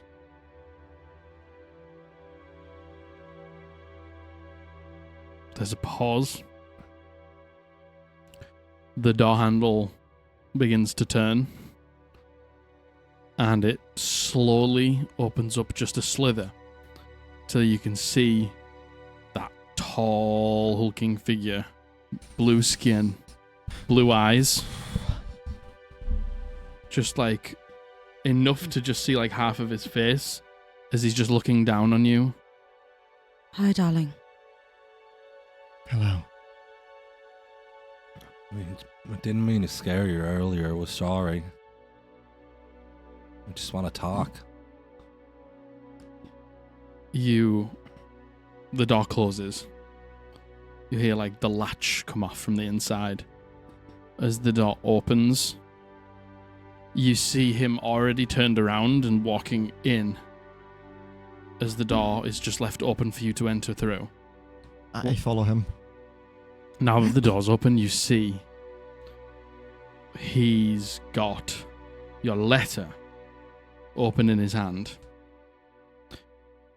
In the room, it's not a great room. There's a bed. It's probably not big enough to hold him. There's like a sink and a separate room for the bathroom. There's like semblances of maybe like some bread on the counter and stuff like that. But you see there is a sofa, a couch there that he's been sat on. There's like a big indent where he's been sitting. And you can see that there's a number of bandages that have got like the remnants of old mana on them. And as he moves in back into the room, you see that he's taken his overalls off like that, and he's got just like a white tank top on. And there's a number of these incisions that have opened up, and you can see him like just wrapping bandages around the open wounds that he's got. But he moves into the room and he just sort of stands in the corner. Is Dusty there? Dusty is in here. I'm going to shut the door but not lock it behind us. It's good to see you again, Adam. Let me have a look at you. You're coming apart at the seams. I kind of approach him cautiously. You see as you approach him, like this statuesque figure. He's not like hulking, but he is athletic. He is tall. He is muscular. He's handsome. But he is just so timid. And he like is stood in the corner sort of looking down, and you approach him, and as you approach him there is a initial fear. Hey, there's no need to be scared. I'm on your side. I'm here for you. Okay, Theo. I'm just gonna go sit on the couch, not in his indent, like just on the other side of it, just to show like, you know, we're not all just stood right in front of him. I'm gonna point to the bread. Would you like something a bit more substantial? I've got some meat and bits in my bag. I like meat. I'll get him out some of the dried meats that I've got, and put some of my nice herbs on it for him. I'll make some tea that we've probably picked up at some point. I'll make some tea I'll keep out of the way and go to the stovetop and make some tea for everyone. I kind of gesture towards the sofa where his indent is.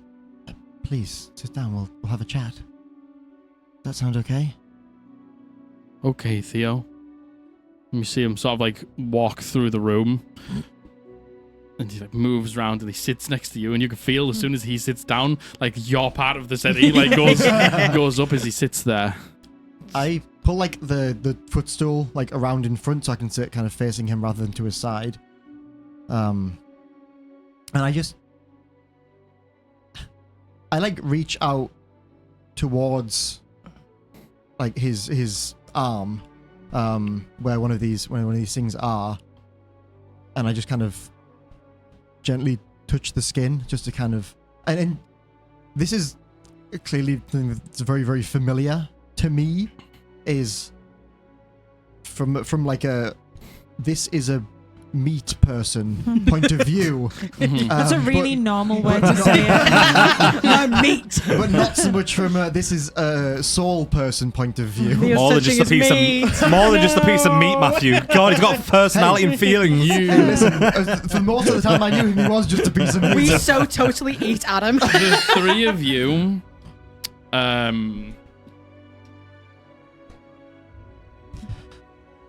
besides the moral quandary of Adam, decides whether it was the right or the wrong thing to do.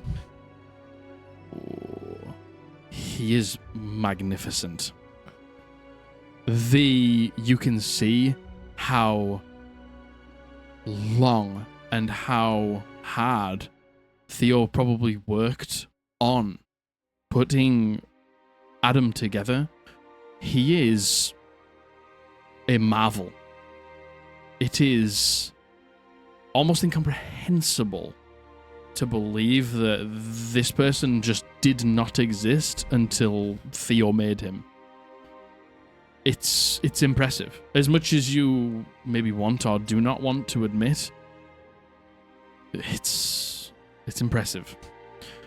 But you go towards the wound, the open, and you can see that it isn't like a stab wound. It isn't like a gash. It is just where he is coming apart.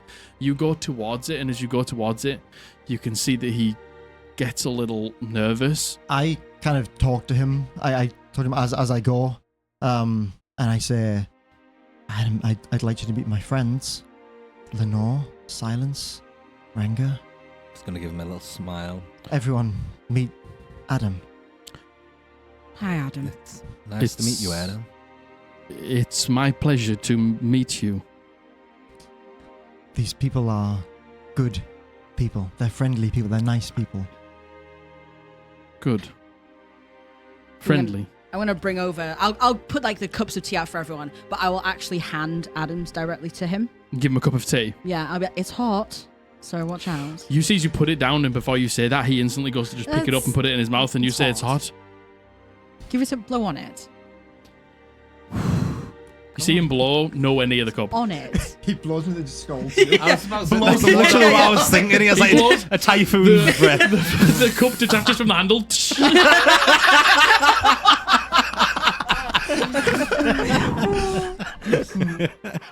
Just until you can feel it's cooled down.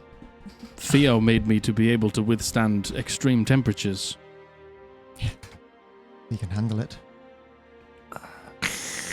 You see as he drinks this scalding hot tea, takes it away from his mouth.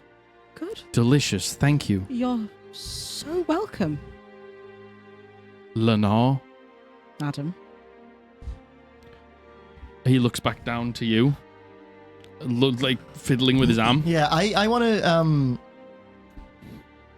I think I want to basically try and figure out what's going on now that I'm closer. Now that I'm close enough to, perhaps examine him in a more medical sense, just to figure out, just to see what I can learn about what's happening here. Roll me an Arcana check. Okay, I'm gonna look at this one too. Use a bronzer as well if you need. Oh yeah, we have Oh, three of that's them. true. I mean, it's still a dirty 20. Oh, fucking hell. No, oh, I thought it was a 6. No, it's a 9. I did as well, so I was like, Oh my god. It is still a dirty 20. I think that might be okay. Okay. I mean, even a 6 would be a 17 with this boy. True. Yeah. You can tell that with the Dirty 20, he is your creation. So you understand him on a different level. Like, you know what went into everything that created Adam. You can see, now that you're close, that opening that was on his, like, pectoral muscle that connects to the neck has got slightly wider since you saw it earlier. If he didn't have Uriel within him, the sheer magic that brought him together and brought him to being would be a lot for him to handle anyway. but through the right teaching and through the right practices, would have been able to access and utilize it correctly. Yes. Without Uriel, or only Without. with? Mhm. Oh, okay. But with Uriel, it's almost as if a balloon has been blown too big and is on the verge of blowing up. He is bursting at the seams. He is struggling to stay together. And it is seems to be intrinsically tied to his emotional state. I'm trying to use like a calm, low voice the whole time. I'm going to say to him, I've heard you've made a sort of friend in here. Uriel. You see, It's okay. We've heard of him. yes, My friend Silence here knows a lot about Uriel. he is not the friendliest, Is he not? but sharing is hard. When you say he hasn't been the friendliest, what do you mean? He gets a little bit sad. I take his hand. I just hold his hand. He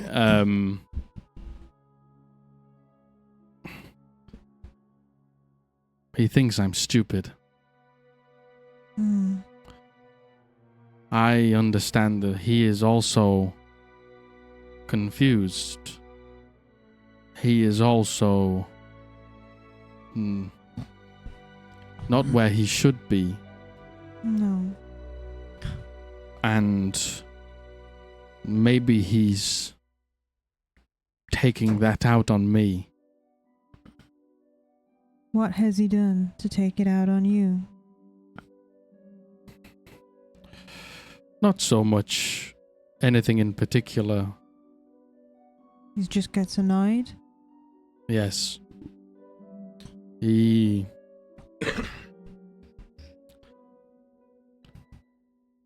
maybe doesn't quite understand what I am.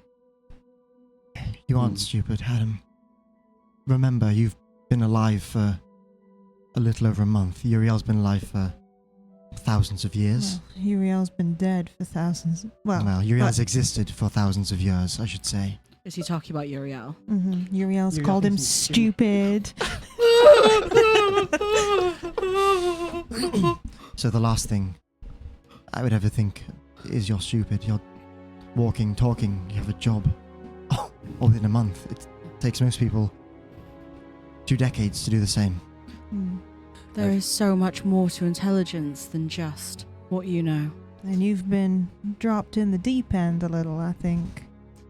He's right to know that there ain't nothing like you. You are one of a kind, and he just don't understand that. Is that what it was saying? The vessel is stupid? Yeah, I think so.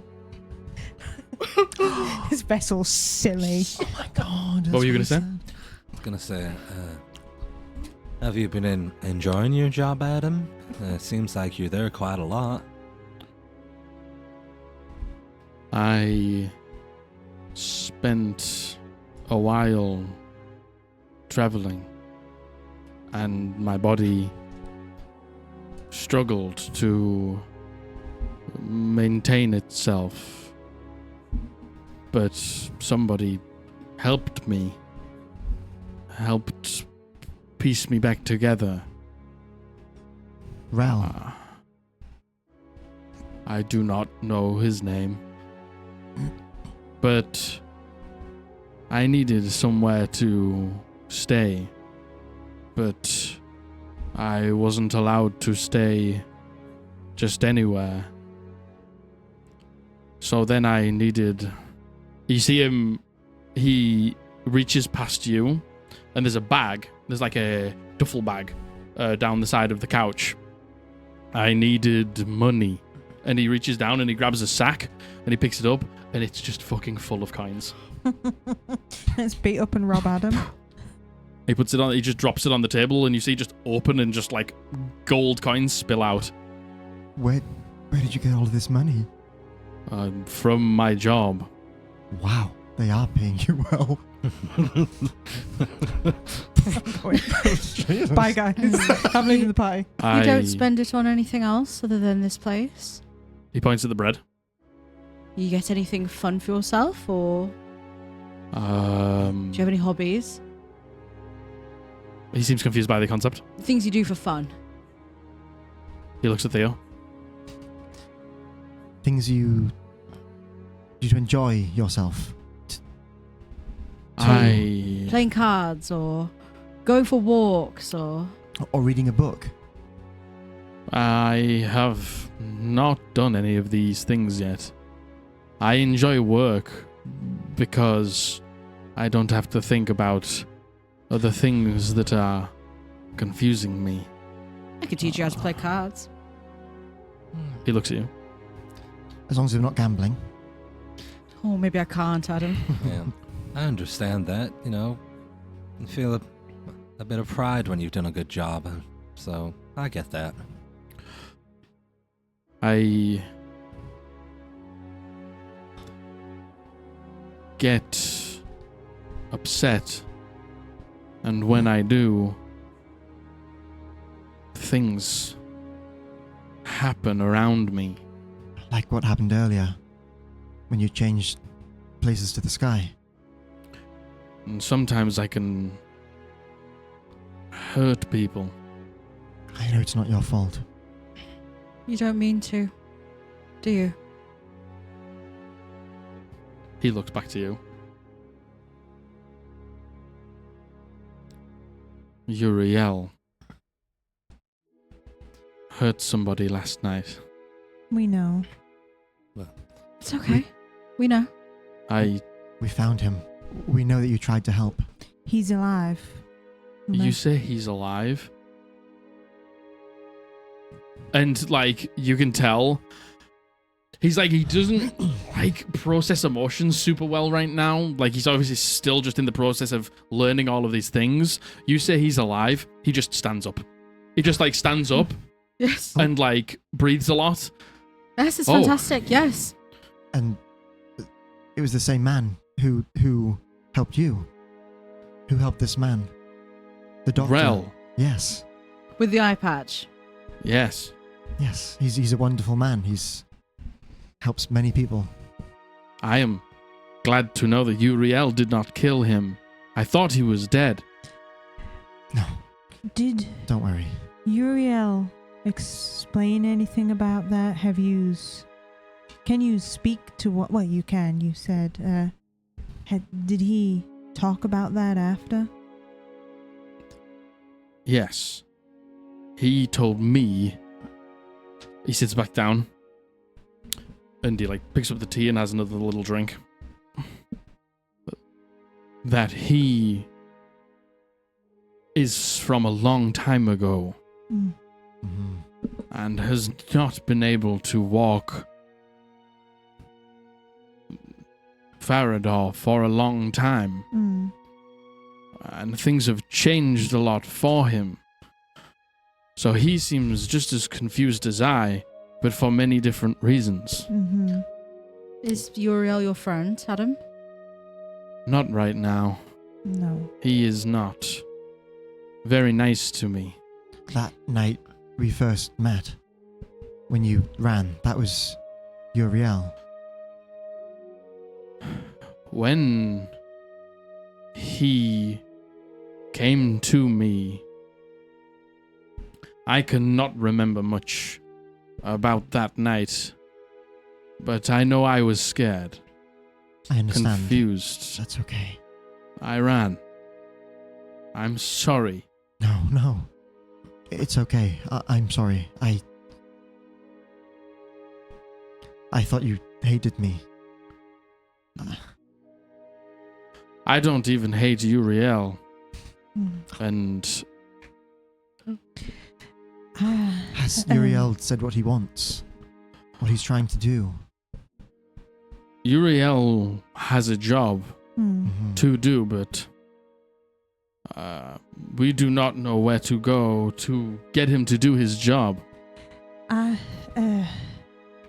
know a little about that. His job is to... Has he explained that to you? He is a guide Yeah. from here to somewhere. Technically, briefly met him, although I do not remember him as he is to you, and I do not imagine he would remember me. He was supposed to guide me, but whatever went wrong that put him in you happened at that moment. He knows my grandmother, and not right now, but at some point, if I can speak to him, that would be useful, I think, and I might be able to explain a little to him that might make him a little nicer to you. He is likely frustrated and scared, just as you are.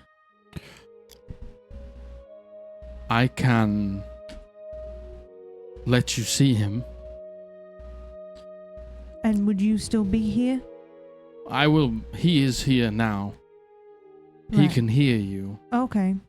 but he is not able to speak. Does he fight for consciousness? Does he fight to be at the front of your mind? There are times when he fights, and there are times where I am scared, so I would like to leave. And thus he takes control. Did Uriel ever say how he managed to, join you? Does he know why it happened? He mentioned a darkness. Something pushed him here. He is not supposed to be here. No. You said earlier you get upset sometimes, darling. Why is that?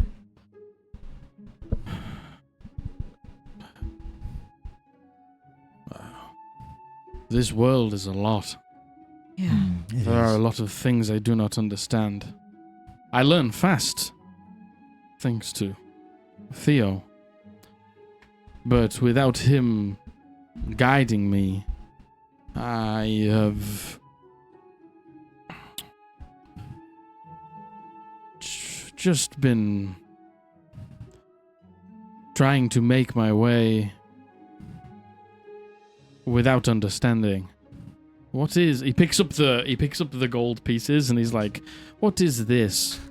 Oh, listen, I was in the same position as you were a few weeks ago. Why do I Right. need this to sit here? They've made this strange system. Yeah. It is shit. Oh. Yes. She goes. Shit. Oh my god, he's learned his first swear word because of... What a surprise. It's Lenore.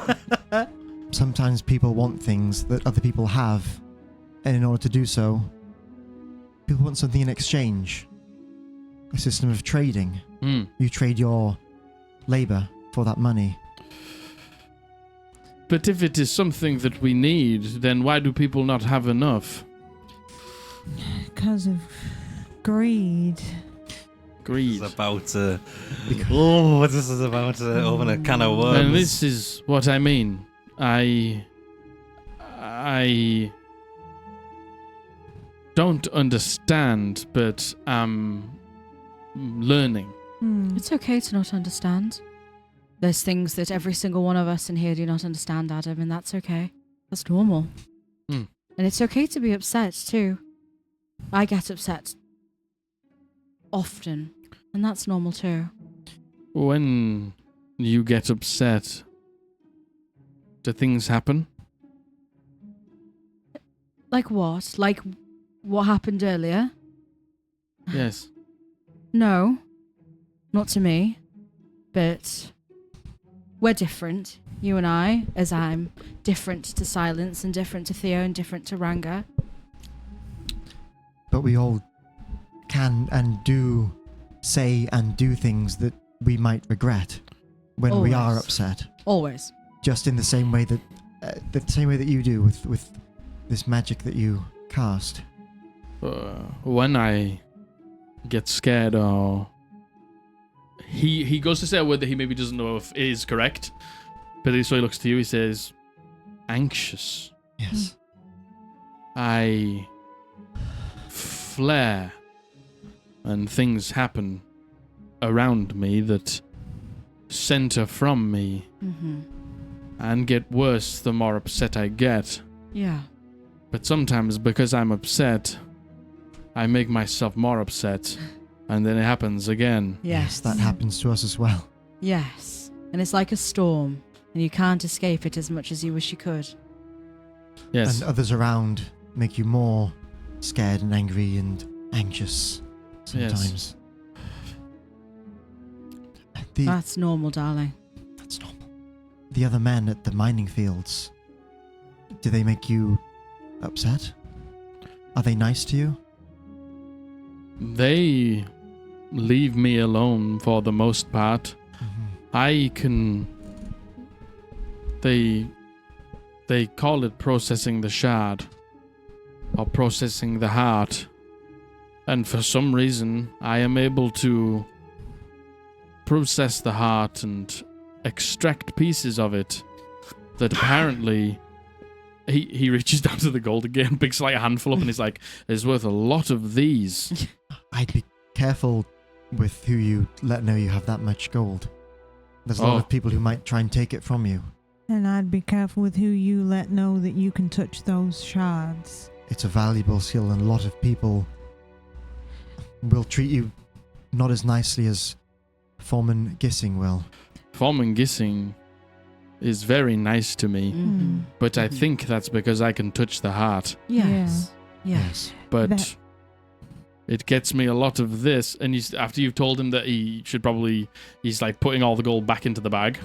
That greed I mentioned, it can make people do real bad things, and people can try, although I imagine that you might be a difficult man for somebody to force to do something, but they could try and force you to do it for none of that money, so just be careful who you tell. Okay. I will. Have you ever, when you touched one of them shards, have you had any kind of vision or seen something that ain't really happening? No, but Uriel says that it's very old. It is. And he said he was there before this thing laid down, when it was still alive. Yeah. Am I murdering the heart? No. No. That thing is long gone. I can touch them too, and I had a vision and I saw Uriel and I saw him make the Colossus. But it was construction. Do you understand what that means? Yes. I know what a construct is. It had the semblance of life, but it is not something that you can kill now. You aren't killing it. It's just Okay. remains. Yeah. It's just Okay. resources now. What makes you ask that? Is it something Uriel has said, or...? No, but Uriel said that it used to be alive, and I understand that the heart is very important to live. Yes. I have a heart, Yes. and if somebody were to take pieces of my heart, I would probably die. Yes. It is long gone.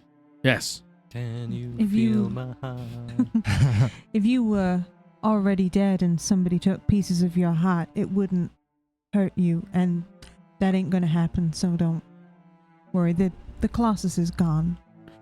As you're talking to him, he begins to just ever so slightly just disassociate for a second, and then he snaps back to you. Uriel would like to speak to you. I would very much like to speak to Uriel too. Are you able to call him back into the background whenever you please? We are able to switch. Does he have to let you do that? He sort of looks around as if he was like trying to say it quietly, but knows that Uriel's going to hear him anyway. I think that it's one of the reasons he doesn't like me. Mm-hmm. This is my body, and he is within. But I feel like I have most of the control. As where he does not. And he says it quietly. Don't think he's a big fan of that. I understand. I have a similar situation as well, but I will explain that later. As we're talking to Adam, I'm going to kind of try and just mend, knowing full well that this is probably not going to be a permanent solution and that it will be temporary at best. Just kind of like, pull the skin together, and similar to what I did at the bar when I made the flesh, just kind of create, just stitch all of these bits and pieces back together, just to kind of roll me an Arcana check. Mend him a bit more. No.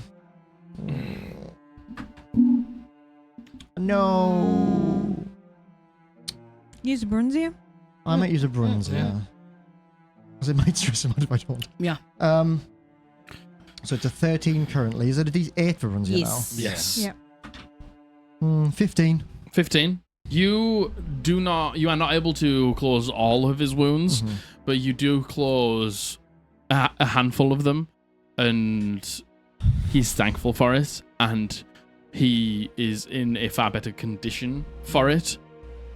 And yeah, this is going to be more of a temporary fix, but it is still a fix nonetheless for his condition. And I'm kind of like, just, I guess as I go, running my hands over just his various parts of his body, just kind of like, just feeling the various sinews and veins and skin, and just kind of making sure everything's like holding up, other than this obviously, but just kind of in general, like the skin that I've crafted, the bones that I've crafted, they're all kind of still relatively in shape. Yeah, very much so. Does it hurt, darling? In a way, it hurts, but it is more the feelings that are scary than the physical. Yeah. And you say you just run when you're scared. Why do you run?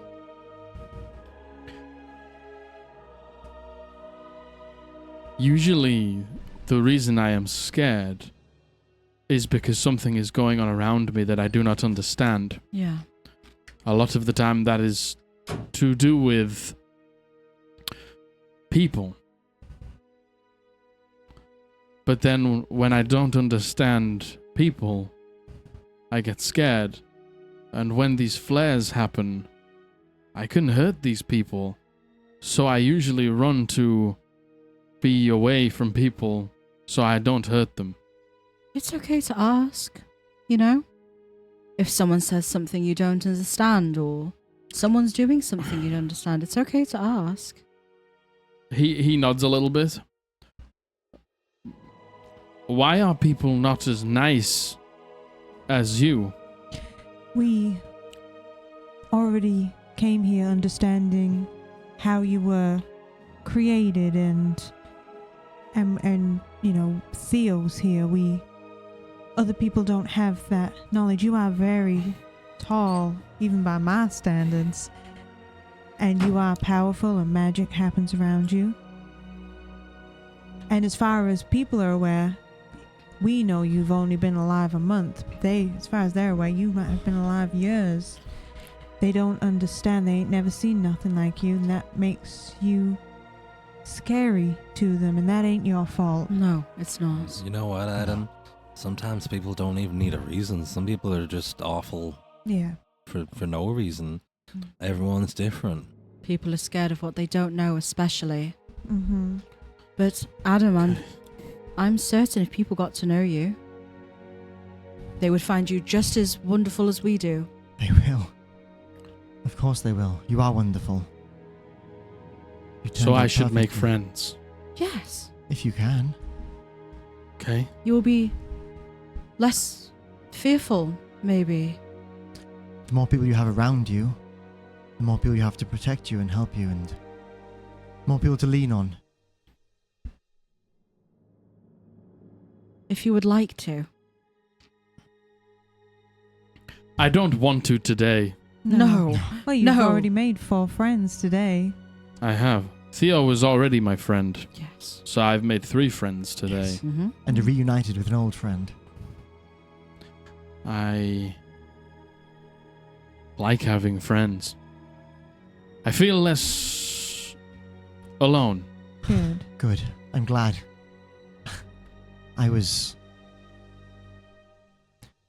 worried about meeting you. I didn't know how you felt about me. And it's a relief to know that we're amicable. I saw you. In Parthenay. Yes, it was. That city was very confusing. And I got scared and didn't want to hurt you, so I ran. I'm sorry. No, Adam. Please, don't apologize. You did what you thought was best in the moment. And I'm proud of you for that. You did the right thing. Even if I would have loved to see you back then. You did what made you feel the most comfortable. And I made you for a lot of purposes, but the number one purpose was to be happy. I have felt happy. I'm so glad. I feel happy now. Good. Me too. Me too, Adam. He leans in again and tries to say it quietly, even though it doesn't matter. Will you, Riel, always be here? Not if I can help it. I would be happier if Uriel wasn't here. Yes. And he would also be happier if I were not there. I think so too, yes. I think the two of you being in one place like you are now, it's temporary, and it's wrong. It's incorrect, and it's something to fix. This is all you've ever known, and this might seem normal to you, but it's not. What's normal is you being alone, you being by yourself in there, being able to do what you please. And we'll get there, I promise. I'm here to help you now. I made you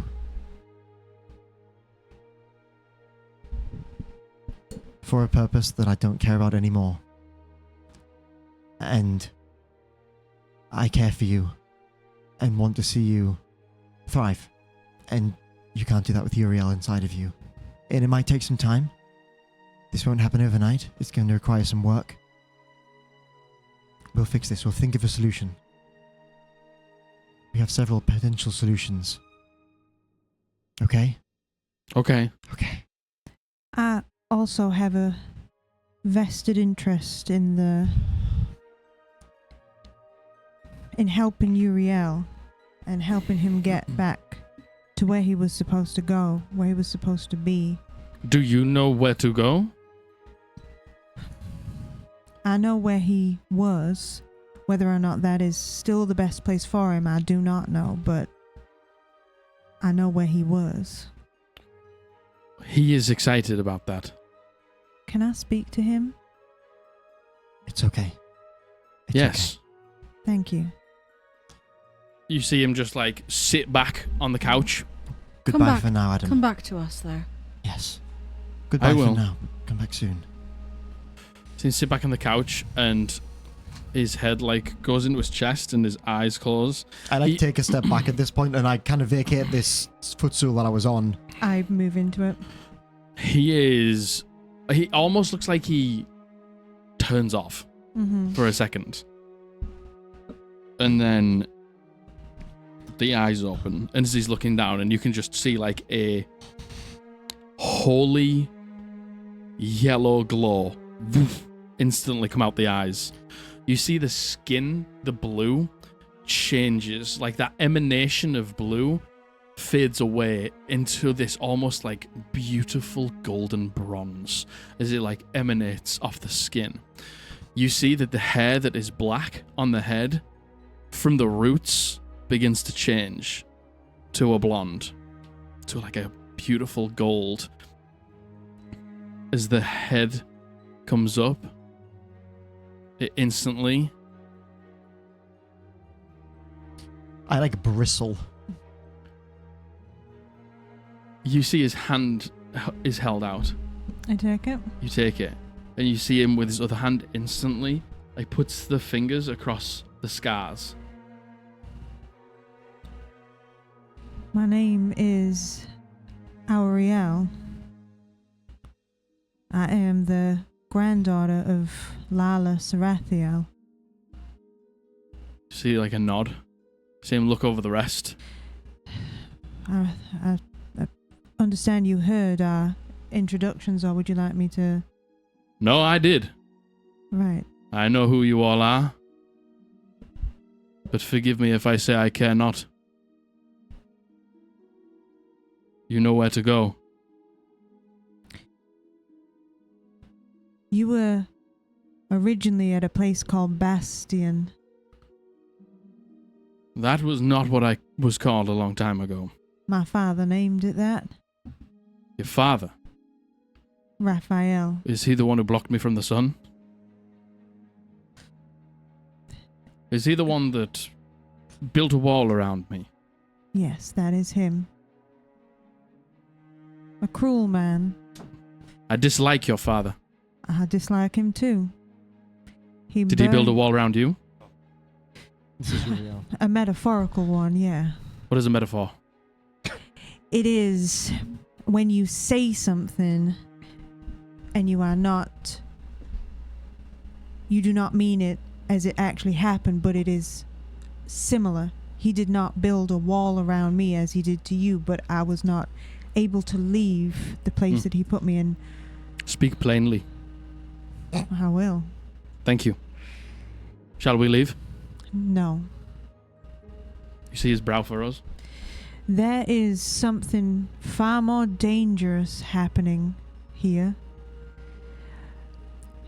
We do not know the full extent of it, but my father has been dealing with people outside of Bastion, some kind of cult called the Cult of the Eyeless.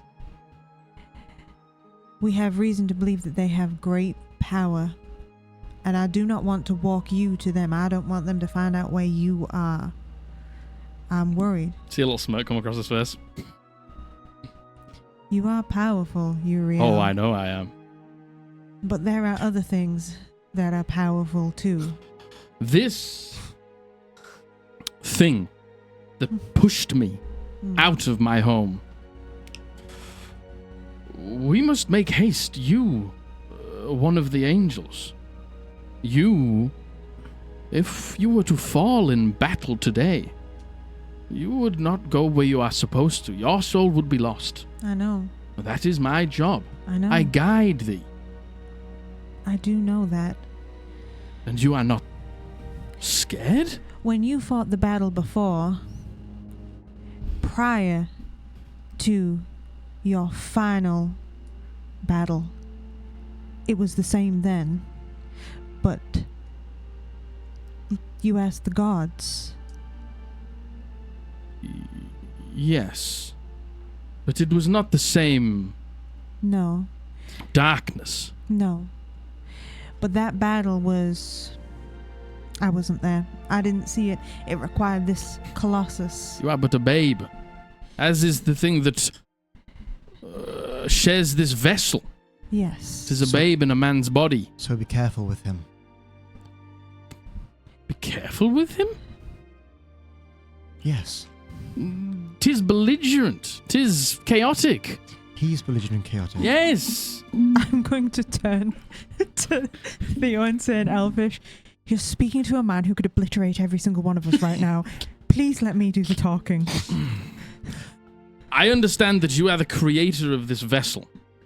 That's right. Fine craftsmanship. Thank you. I applaud thee. Can I do an insight check to see if he's being sarcastic? No, go for it. He Hey. 14. 14. This dude is hiding nothing. He is very, very he's speaking very plainly. Mm-hmm. But this vessel is not enough for for Adam. It was not built to contain you both. No. This is why I say be careful. Yes. But it is not my want nor desire to be within this body. No, nor is it his. It is the thing that pushed me out. That is its quarry. And I feel like you should also take I feel like you and me and you, we should all go. Now. We can't go now. Where's he trying to make us go? Bastion. Bastion. Okay, Uriel, if I may. The battle. Lala was there when you fought the darkness. She fought valiantly. You are the most famous of archangels, perhaps. Lala. He brushes his fingers through his hair a little bit. I scoff. Lala, as far as I'm aware, was a very powerful angel. More powerful than I. More powerful than Theodore, my friends. He is not an angel, though. No, but what I'm saying is, you two True. fought this darkness, and it pushed you out. Mm. It is still there. Lila is not there to help anymore. But silence.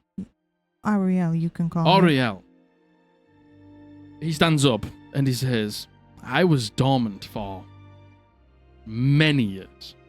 Not battle ready. But now, I am ready.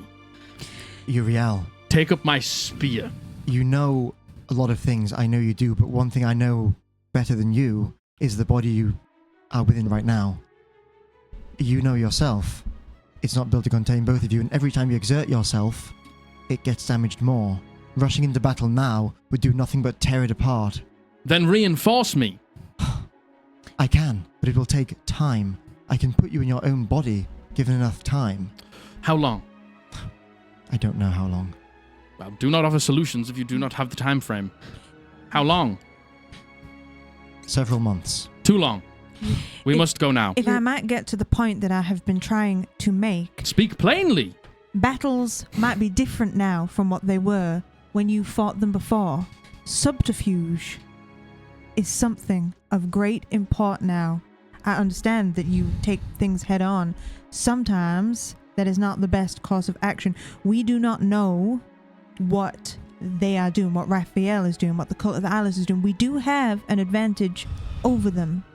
I went to speak to one of their, who I think might be one of their leaders, and he believes he wiped my memory, and thanks to Theo's magic, he did not. He does not know that I know about him. We need to find out more.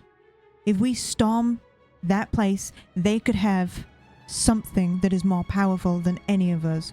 We need to know about that in advance so we can prepare. War has changed from what it was in your day. War never changes. That's exactly what it does change. Silence. So, you make me a persuasion check. Gone.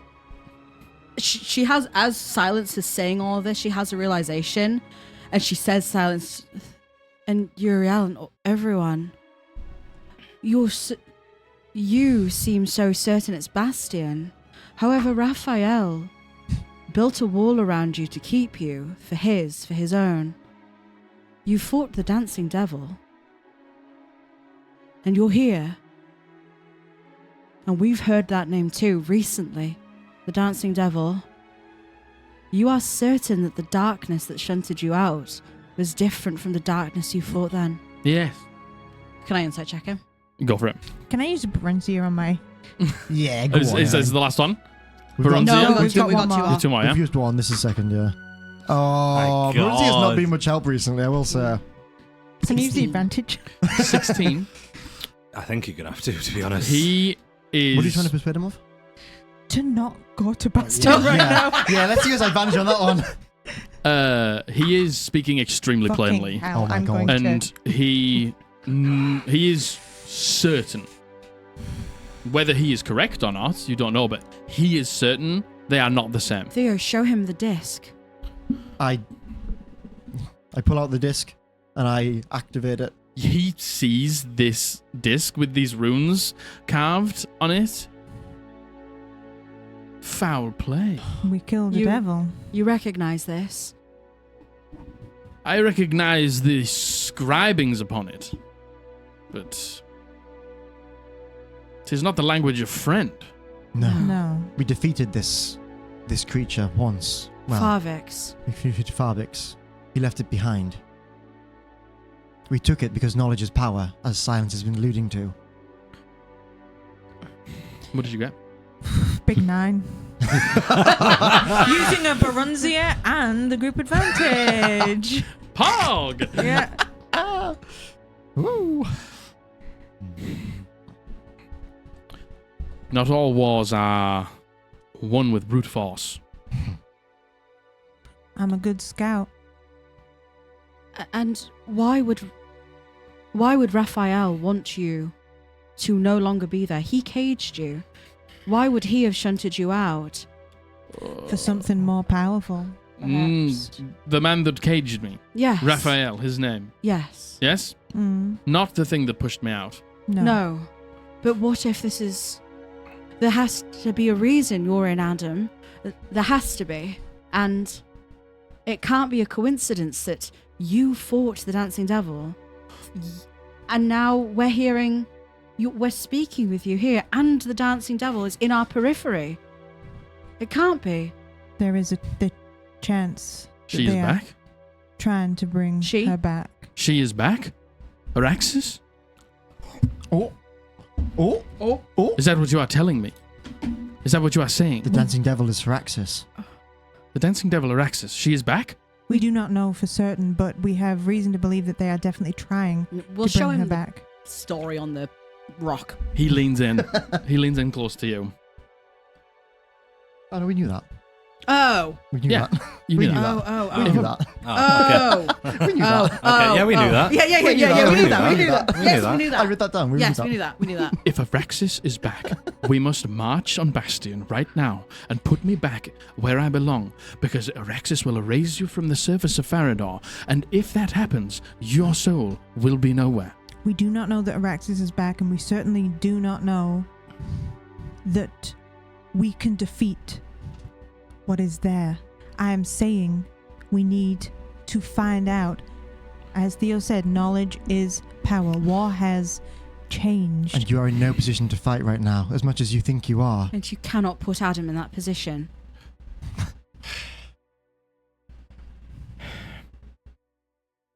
The three of you can make me persuasion checks. Please, for the love of God. 9. Come on, Lenore. That's so cocked. Lenore, we're counting on you. There's a 23. Oh, 23, what did you get though? Oh, fucking 8. 9. 8 and 9 and a 23. He stands up and he walks just slightly away from you. I send a little message to Silence telepathically. His pig-headedness is going to get us all killed. I reply, maybe yours will too.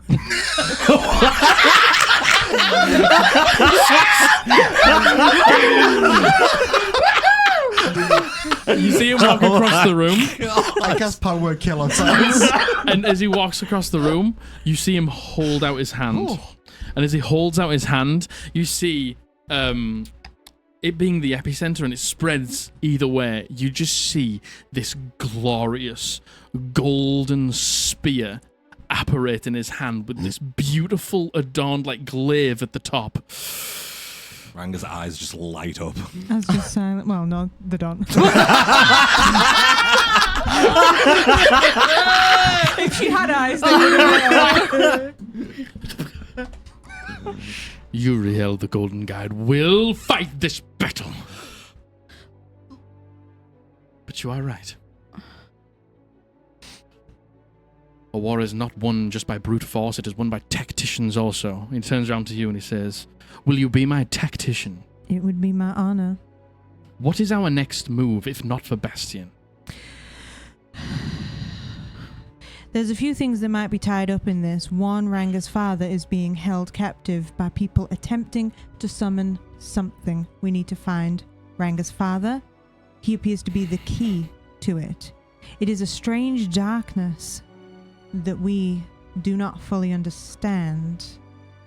That darkness killed my friend's cat. He managed to bring the cat back. I am sorry for your loss. I never told you that. Oh, you didn't tell me. never Oh, told- sorry. I didn't tell I didn't anyone. say He any of didn't say that. that. I just said about Ranga's dad. We need to find Ranga's dad.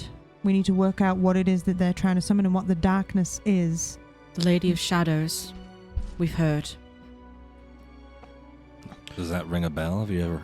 You speak a lot of names that I know of. A lot of the ancient players seem to be back on the field. It's frightening. Do you know anything about the Lady of Shadows? Not to the same degree that I know Araxis. But she, in a way, shared that tactician's mind with you. A player underneath the surface. A player who cling to the darker corners of Farrahdor. Fighting just as much for control as the rest, but in a different way. She was not chaotic and brute force like Araxis was. She was more clever. Do you care for Oriel? Yes. Deeply. Of course.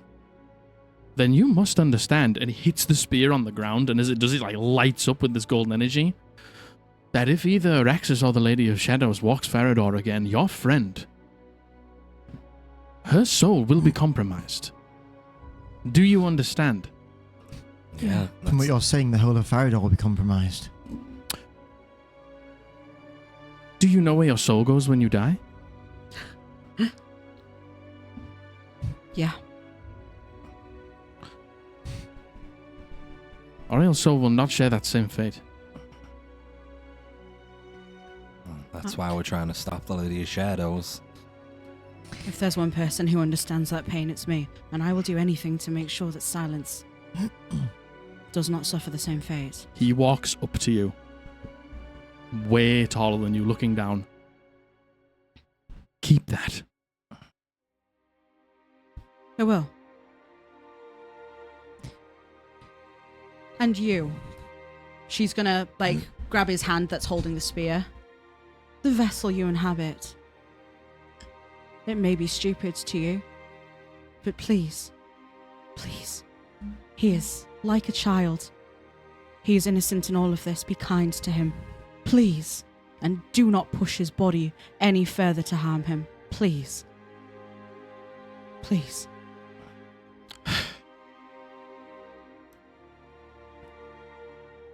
I dislike being wrong, As do I. but you are right. Frustration was my reason for lashing out. Understandably. And it is not Adam's fault. It isn't. No. I am sorry. Thank you. I'm sorry. You as should well. say that to him. Adam? He's just looking around in the room. I am sorry. I have been frustrated. Not being able to be in control of my own body.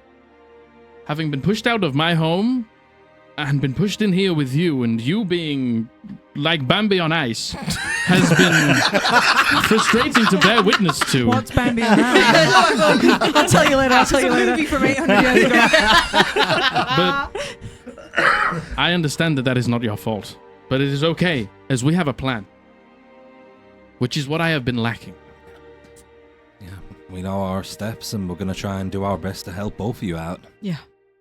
But we can't do that without helping Ranga's father first. And if the Lady of Shadows is as involved as you think she is, then even more so the need to do it. Be careful who you trust when it comes to the Lady of Shadows. She hides in plain sight. She is foe? The Lady of Shadows? Most definitely. Okay.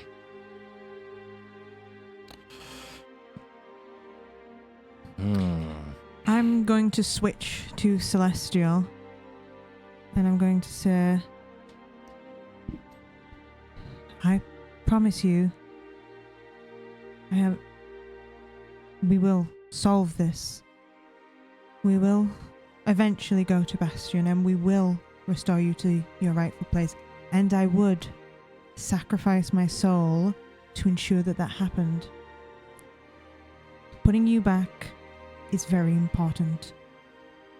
We're not dilly-dallying on purpose. There are greater things at play. And it truly is an honor to meet you.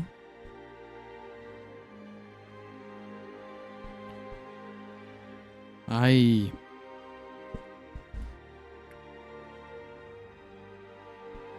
gave up my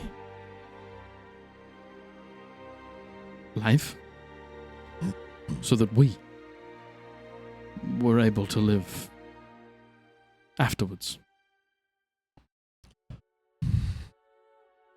I saw death on a scale that you nor I should never be able to comprehend. Of our people.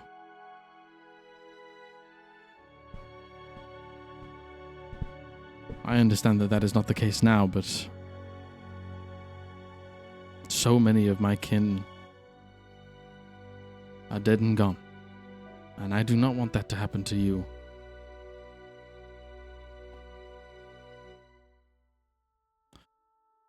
So, slowly, but surely, we step in the right direction. Mm-hmm.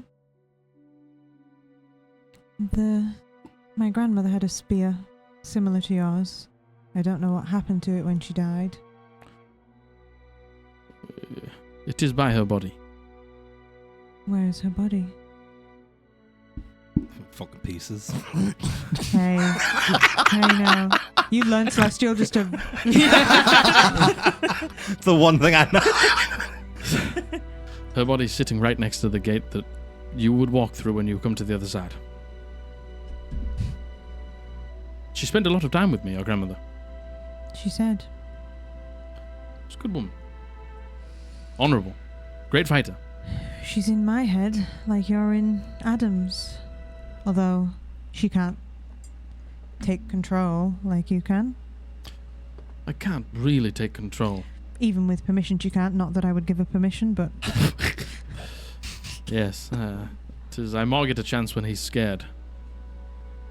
But maybe this is the beginning of more of an amicable solution. It is the beginning, I say also in Celestial, of a more amicable. He looks confused as to why she can speak Celestial. Don't think about it too much. She, No, just... That's her business. Far from it. The whole angel thing.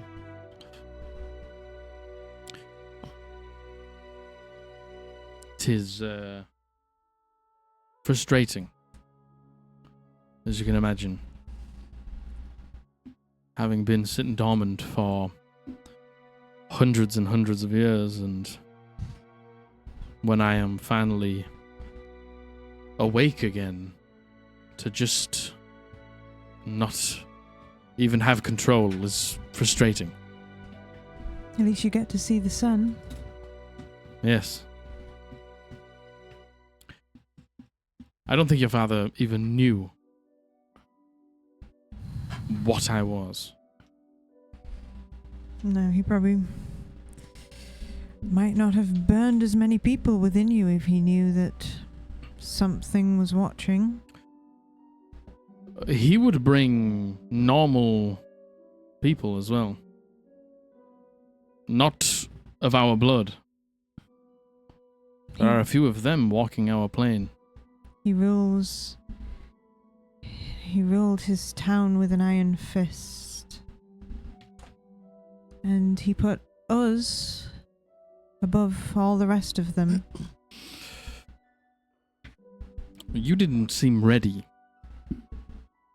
to pass on over. It was against my will. He just threw you down there?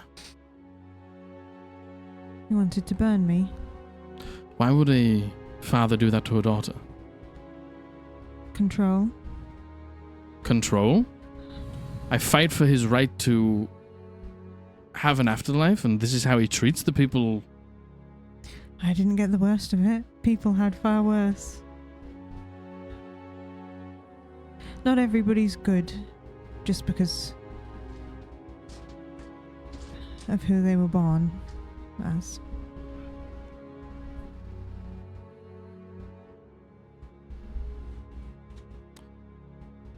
Another reason I dislike your father. Is there anything nice about him? Lenore's going. Not that I can think of. Interesting. Okay. Do you have any other questions you would like to ask me before I am put in the back seat? Yeah. The Lady of Shadows.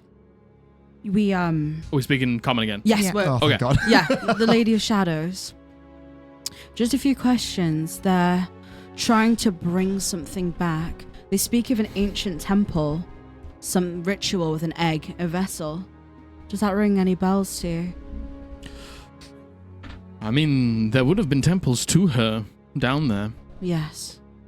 That is where her worship was. Yeah. Below, underground. It's exactly where it is. Yeah. Yes. So, with the Lady of Shadows, do you know throughout, you know a lot about the history of Farrahdor?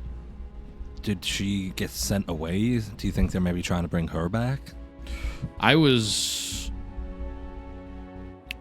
one of the first to go Right. as my final stand.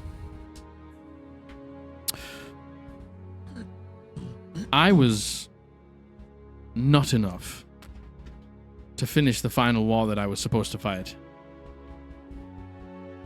Our people, they were slaughtered in the fields by Araxis and her endless army. But I reached out, knowing the gods were close, knowing that they were on their way. And they granted me the strength to defeat her and her army. But in that last stand, I would give up my chance of life. But that last stand was in Bastion, where I fell, where my body laid. That's where you died? That's where I died. I was selfless of you, Uriel, and it would not be Farrahdor as we know it without your sacrifice. So thank you. And what of the others? I know that there was 5, the Pale Prince, the Summer Queen. Oh, yes, those two.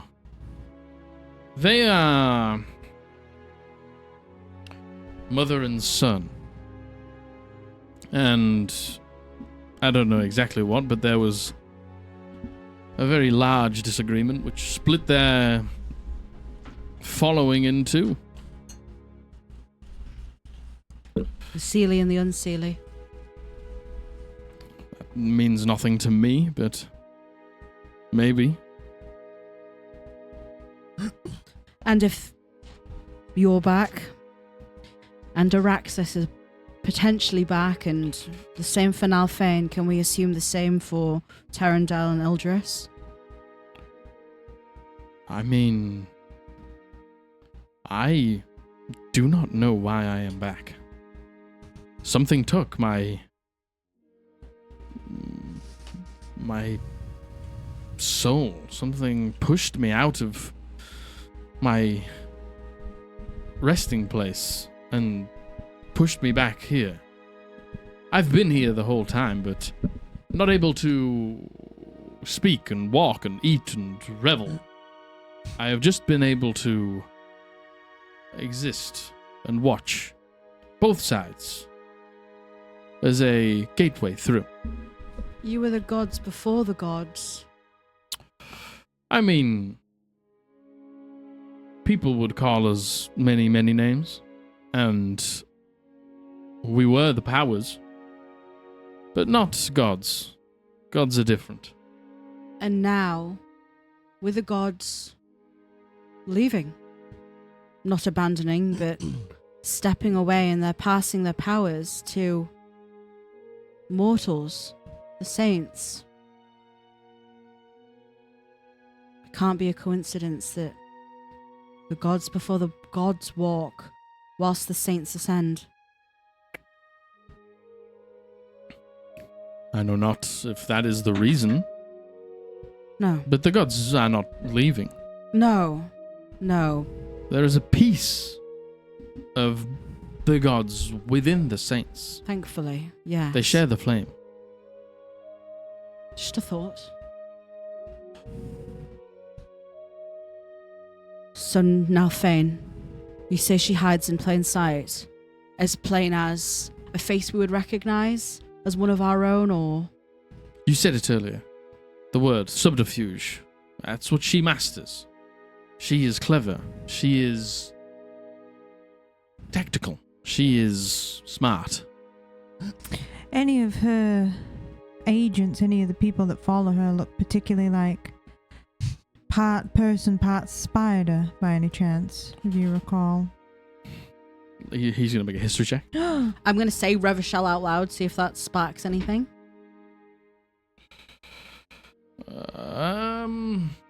Maybe I've heard of something like that. The life bind render? Not that name. Oh. The description. The spider. Ah. Yes. Okay. And this Lady of Shadows, is this just a name, or can she actually become shadows? It is more a metaphor. I see.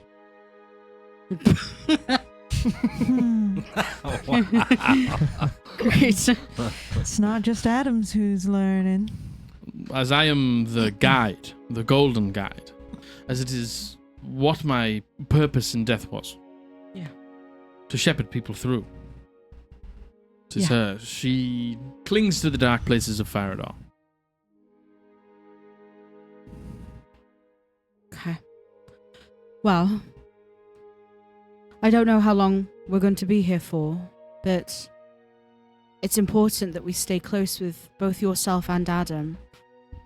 Maybe we can find a middle ground. Maybe we can find somewhere that you and Adam will be safe, and Would it be more know. grand than this? He looks around this shitty apartment. I can't glance promise at that. the fucking bag of $1 billion gold on the table. I'm like, we can find you somewhere more comfortable. It depends I'm on sure. what Adam wants as well. Yeah. You know, I- maybe a little bit of decoration might spruce the place up. He waits a second as if he's listening.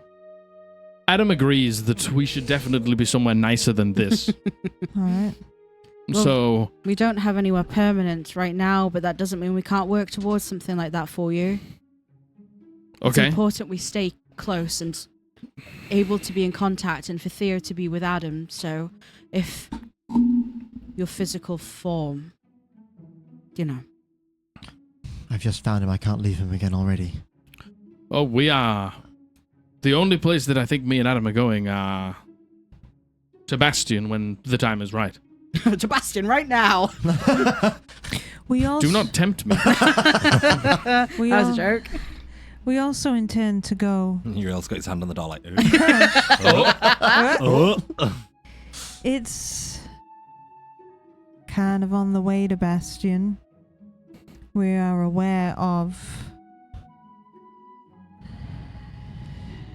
a mass grave of angels. We're going to be going there. We have multiple reasons to go there. Is it near the mountains? Yeah. On the other side from Bastion. We once had a place of residence there, but we were pushed back. That was one of the first instances of the slaughter of our people. I'm sorry. There is someone here in Caligo who you might like to meet, someone who knows a lot about your history, someone who studies it. The reason we know about the mass grave, I don't even know if that would serve you or him, but history shouldn't be forgotten. I agree. Yeah. I'm going to pass you back to Adam now. If that is okay? Yeah.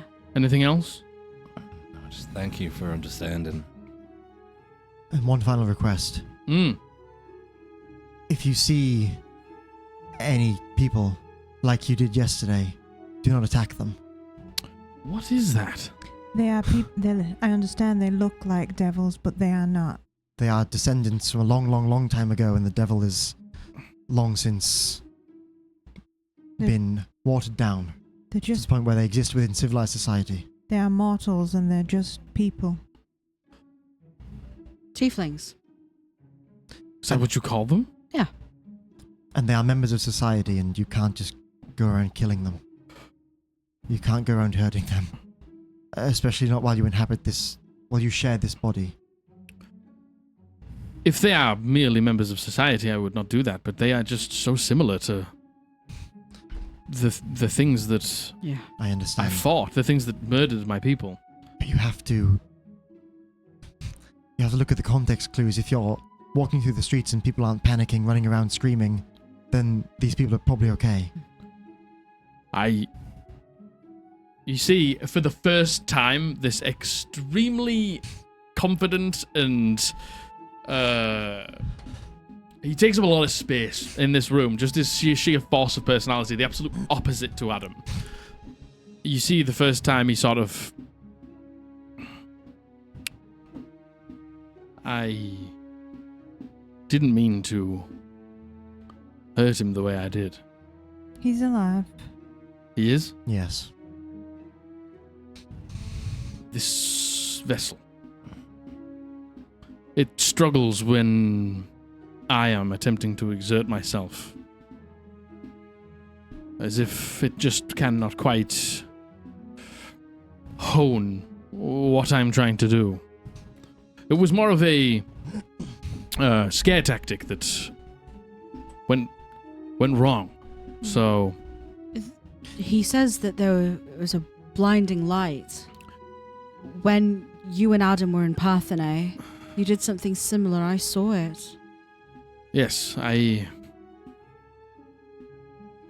early, I was trying to use a lot of my prior power, but it would just manifest in this explosion of light. And then I would pass back over to Adam as I would just fade into the background. But that was just simply me trying to scare that I think went wrong.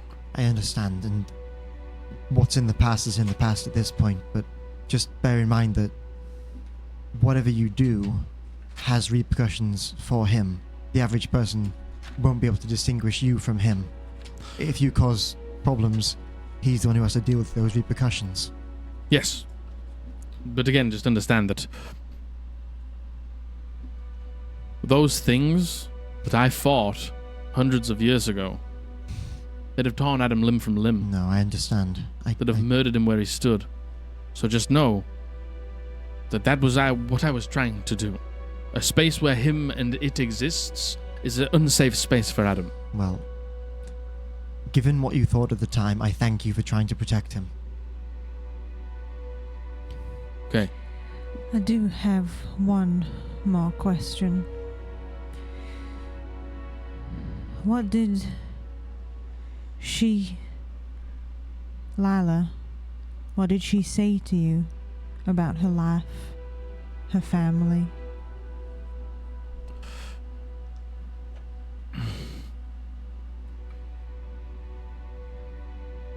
She was proud of her life, for the most part. She wished she could have done some things differently, as we all do. I wish I could have saved thousands more of my people, but she was proud.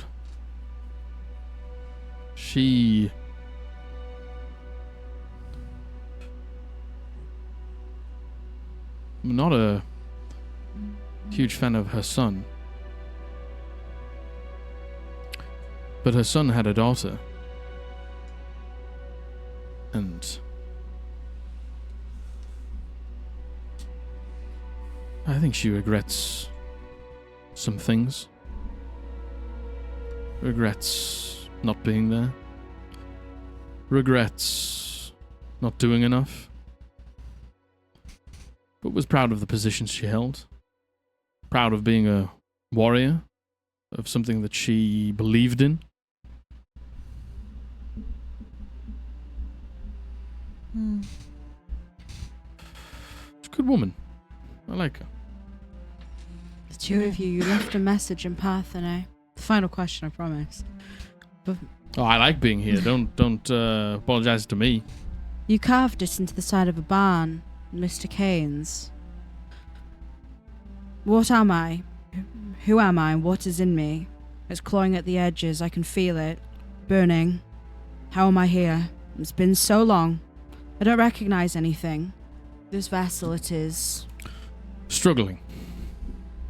struggling. Struggling to contain it and me. Clawing at the edges, that's you.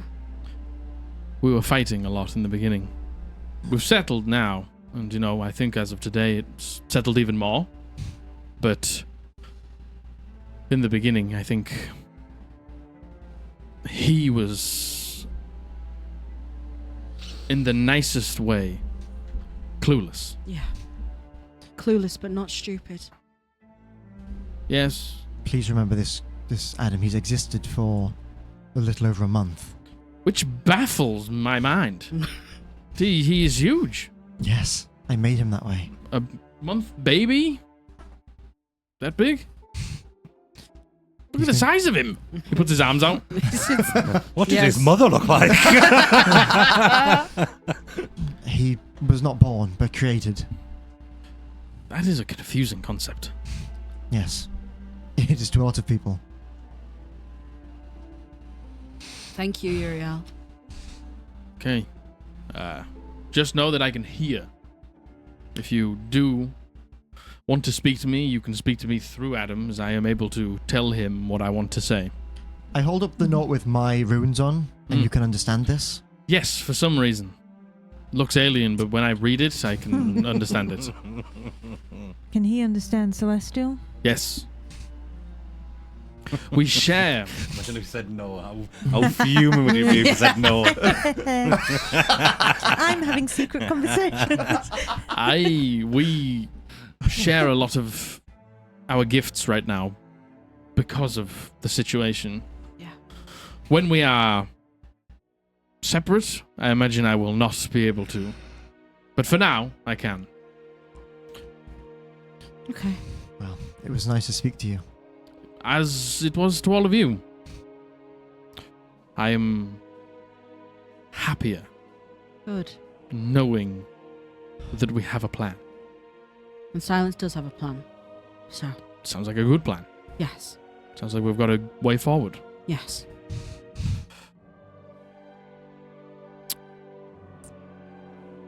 I do have one final request. Can we please go to Bastion? I know I said I'd wait, but I really want to go now. But I really, really want to go now. I really want to go to Bastion.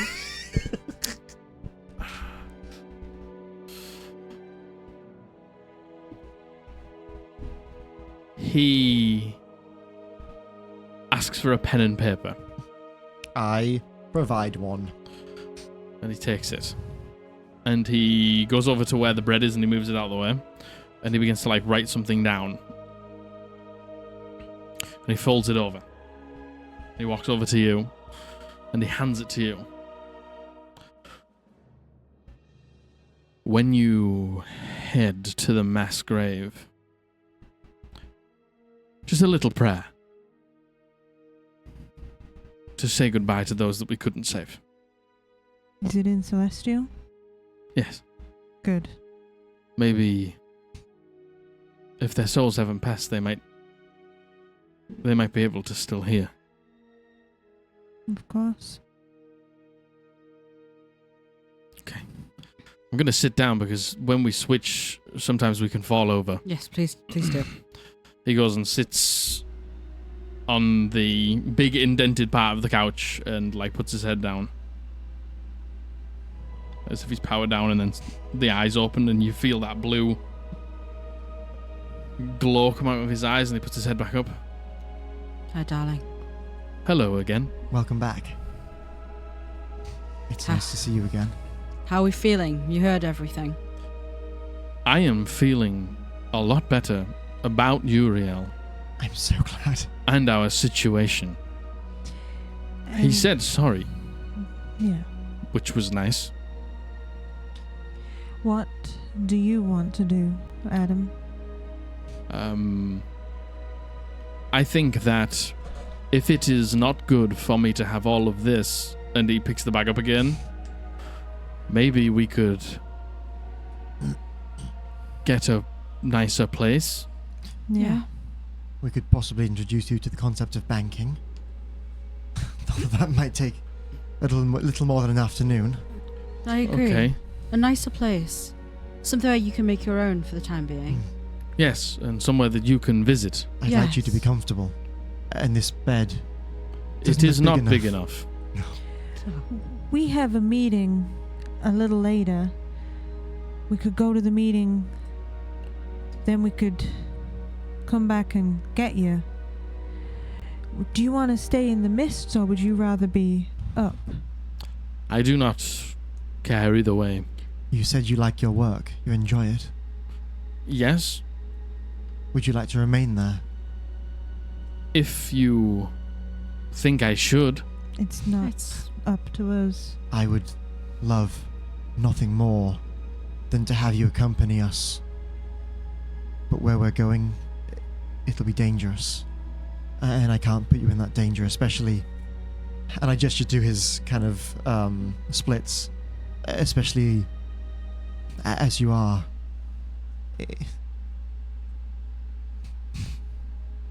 I think if you died, it would kill me off too. I don't have to No. work here. I do not care for the actual job. I just care for the distraction. Mm. Well, we're meeting an important man down here who, by his own words, said the mist is his responsibility. Maybe whatever deal we strike up with him, we make sure we mention you and your safety.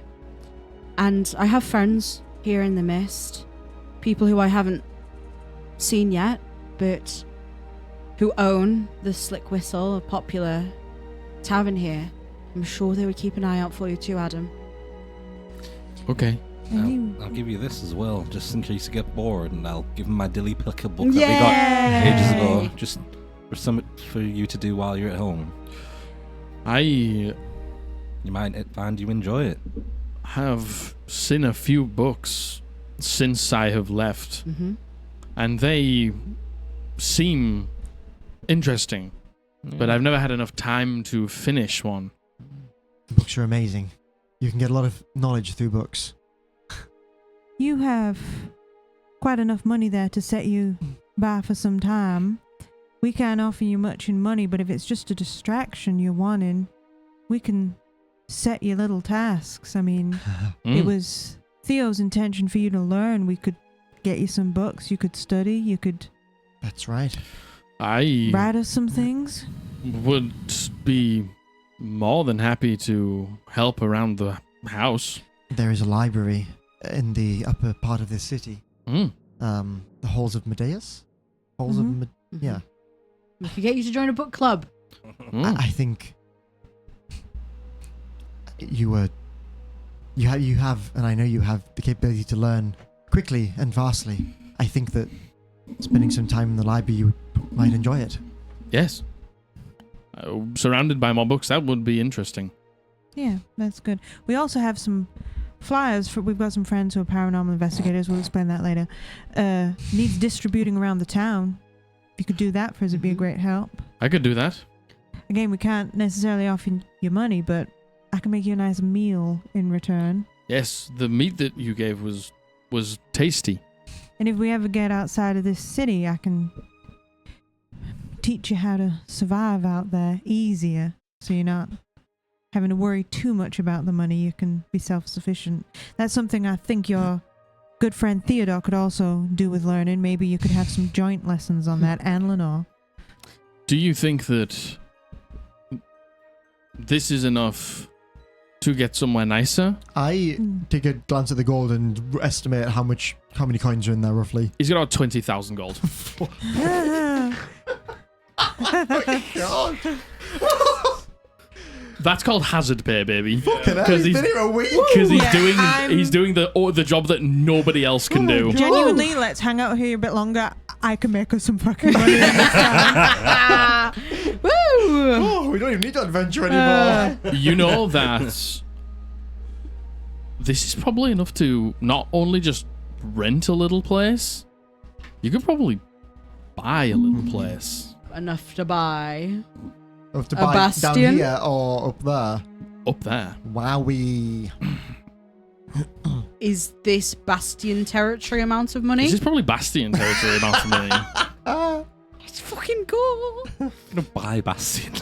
No, Like a dude. Bastion. Oh, a Bastion. Like a mechanical Bastion. Oh, That I would see. be so funny. We just rocked Yeah, up that's like- yeah. Listen, You're being evicted. 2024, you can have your own We house. resolved Yeah, I this was so- story through the I power was so of capitalism. confused there. We got back landlords Bastion. now. You won't be able to get somewhere huge. Mhm. You'd be able to get a bigger place down here, but a smaller place up there. Mhm. So it's completely up to you what you end up wanting to go for.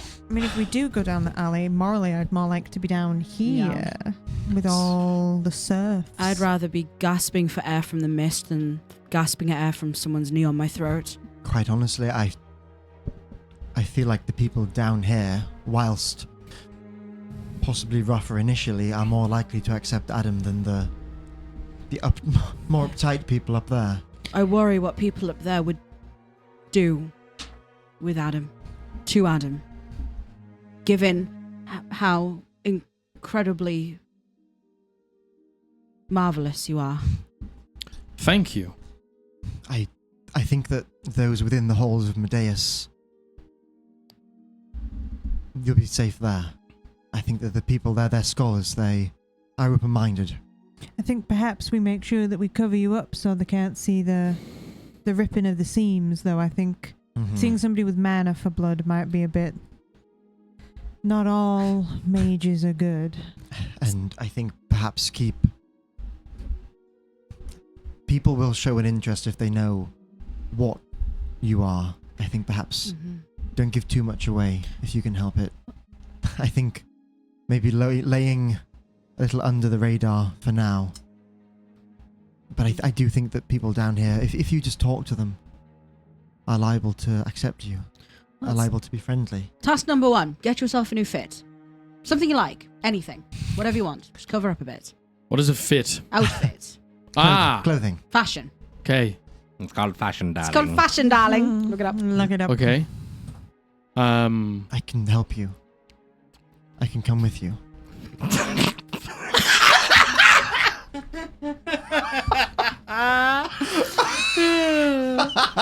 Okay, Ranga. So sorry. looks your fit up and down. We can help you. I will help you. I will help you. And Your we'll just- clothing will definitely hide Modesty. most of my skin, the most. Unfortunately, if I was to wear what you are wearing, it would show off a lot more of my wounds. Yes, that's the point, I suppose. Yes. Yes. Don't be. What's the word? Don't be ashamed of your skin. You're being necessary. It's just people will have questions about these wounds if they see them. That's all it is. Well, you fixed a lot of them. But it's temporary. I can't hold them forever.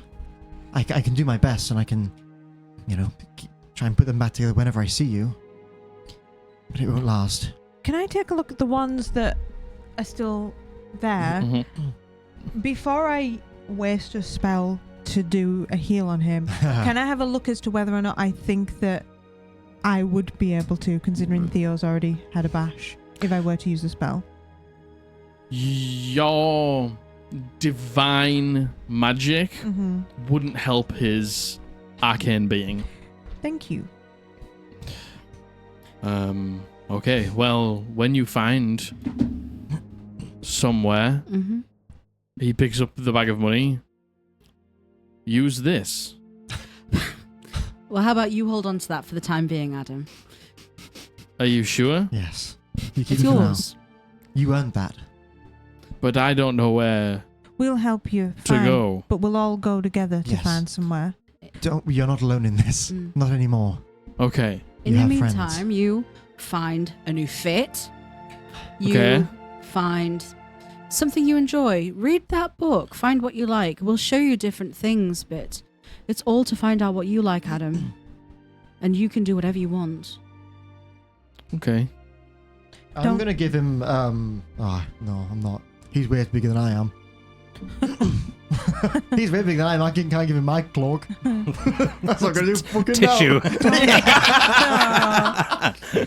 Don't take all of the money out. You don't need that much to buy little bits. Just take a couple of gold. Okay. Lenore will take out 10 gold for him or something like that. That's more than enough. And this will be enough to buy a new fit. Yes. Yes. At least it should be. Should should I? be. Is that what I should ask for? You- Perhaps just. Do you think you need help? We could come go back and help tomorrow, you. yeah. We could come back and help you Yeah. tomorrow. anything you like. Anything that takes your fancy. Anything you go, I think I'd look sick in that. Yeah, if you've seen anyone else at work Sick. with stuff that they Speak like, plainly. anything you've seen other people wear that you think you might like, have a think about that.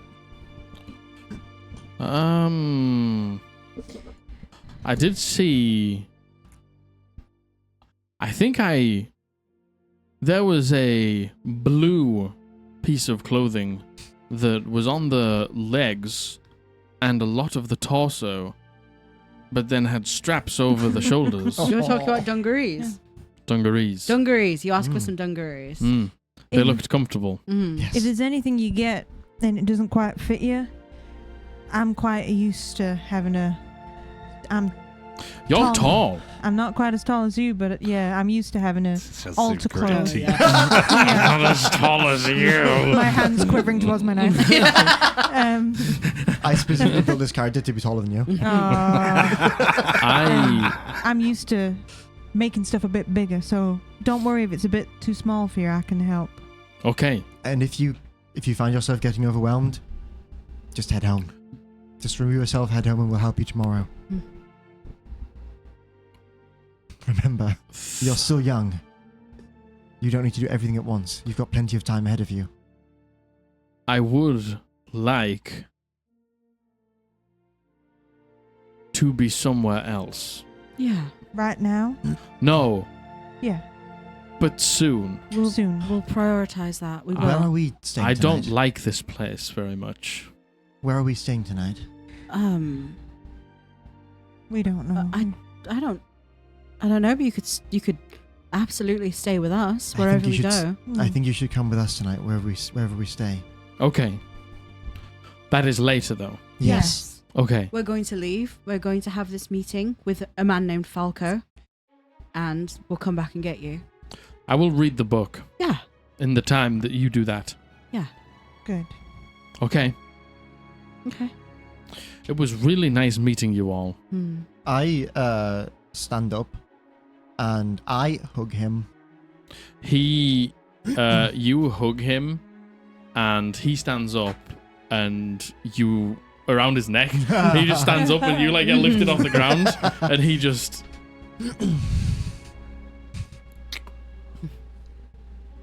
He like pats you on the back. Breaks your shoulder. My spine. It was nice to meet you, Adam. We're glad that you're feeling a lot better. And I'm in particularly feeling better about Uriel. Good. Good. and if He is not nasty. No. No. He feels a lot better about it as well. and if he says anything that hurts your feelings, you tell me. I think he would say something that hurts my feelings without meaning to sometimes. I think if you say to him, Uriel, that hurt my feelings, I think now he's a little less frustrated and aimless than he once was, so he would probably apologize. He like disassociates for a second. He said he would. Good. We're just giving couples therapy at this point. Yeah. Okay. Ranga, thank you for the book. That's quite all right. I hope you enjoy it. What edition is this? It's It's the Diggly Peagle goes to the circus. Let's go! Oh. God, I had that for so long. I've got it written in my inventory. And I point to the cover, which presumably shows a circus, and I say, I'll take you there one day. There's a circus we know. It's ran by...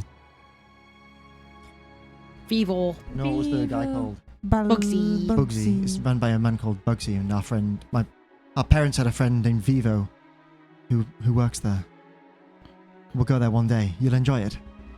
Well, I will see if she enjoyed it first. Indeed. Lenore will like take her necklace off and come over, and she'll go to give him. She'll be like, here, for the first piece of your fit, and she'll take off her necklace, and she'll go to put it around his neck and be like, okay, maybe more like a bracelet, and she'll wrap it around his wrist. There you go. It does not cover any of my wounds. No, it's for style. It looks good on you. You look good. She knows far more than I about style. I would listen to her in this subject. Alone. He maybe doesn't quite understand the concept of style, but looks at it. People around here like to adorn themselves with trinkets like that to signify wealth, to look more interesting, I believe. Or just cover themselves in things they like. I hold up my arms with the tattoos and I gesture towards his tattoos ingrained in him. But they are for use. Yes, they are. But I also quite like how they look. I developed this in a way that I like the look of. Part I of knew your I would be fit. Part of my fit. That's right. Showing Sick my tats. tattoos. These don't have any use. I just like them. Part of your fit. Yeah. What does it say? What does it say? For again? glory. Oh, yeah. Glory. For glory. For glory. Yeah, sometimes people get stuff tattooed on them to remind them about things or just things that they like. They're like so infected. He says, should I get a tattoo? Maybe not just yet. Maybe really think about what you want before you get one. But you could, if you wanted to. If there's something that you find meaning. Get used to the jewelry first. If you like that, maybe then you could work to more permanent things. I can hook you up. If you do decide you want a tattoo, I'm quite Oh. a skilled tattoo artist. Why is it infected? Because Ranga's a dirty boy who doesn't wash his hands. Oh. Ranga keeps punching every single anthill he sees. He digs in the dirt sometimes. Okay. We'll be back. Well, thank you. This was pleasant. Mm-hmm. I enjoyed it. And I am looking forward to getting a place that is not here that you will be able to visit me. Exactly. And we'll see you again tonight. We'll be back. Yes. I will keep myself busy. He holds up the book. And I'm going to have some more bread. Perfect. Do you want a bit more meat? If you wouldn't mind. I'll give The you bread some is meat. dry alone. You could use some butter. I don't have any of that, but I'll make you something tonight or tomorrow. Cool. If for whatever reason we don't come back tonight, it's all right. We just got caught up. Things happened too fast. Theo will be able to let you know. Yes. I am feeling a lot better anyway. I look forward to seeing you again, but if it takes some time, I understand. Okay. All right. Thank you. He stands up.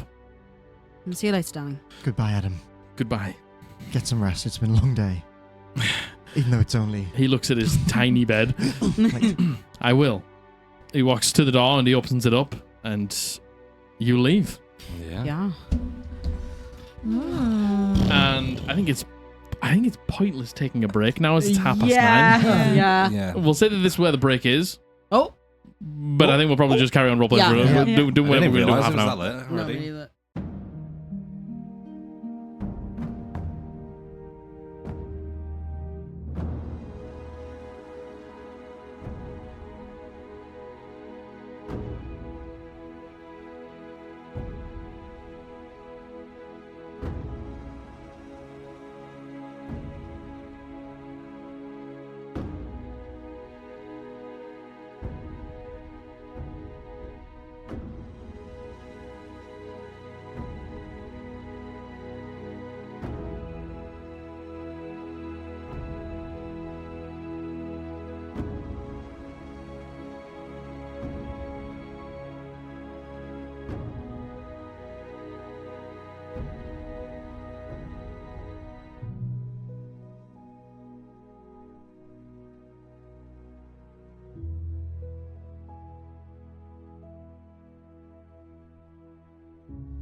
So, what is the plan?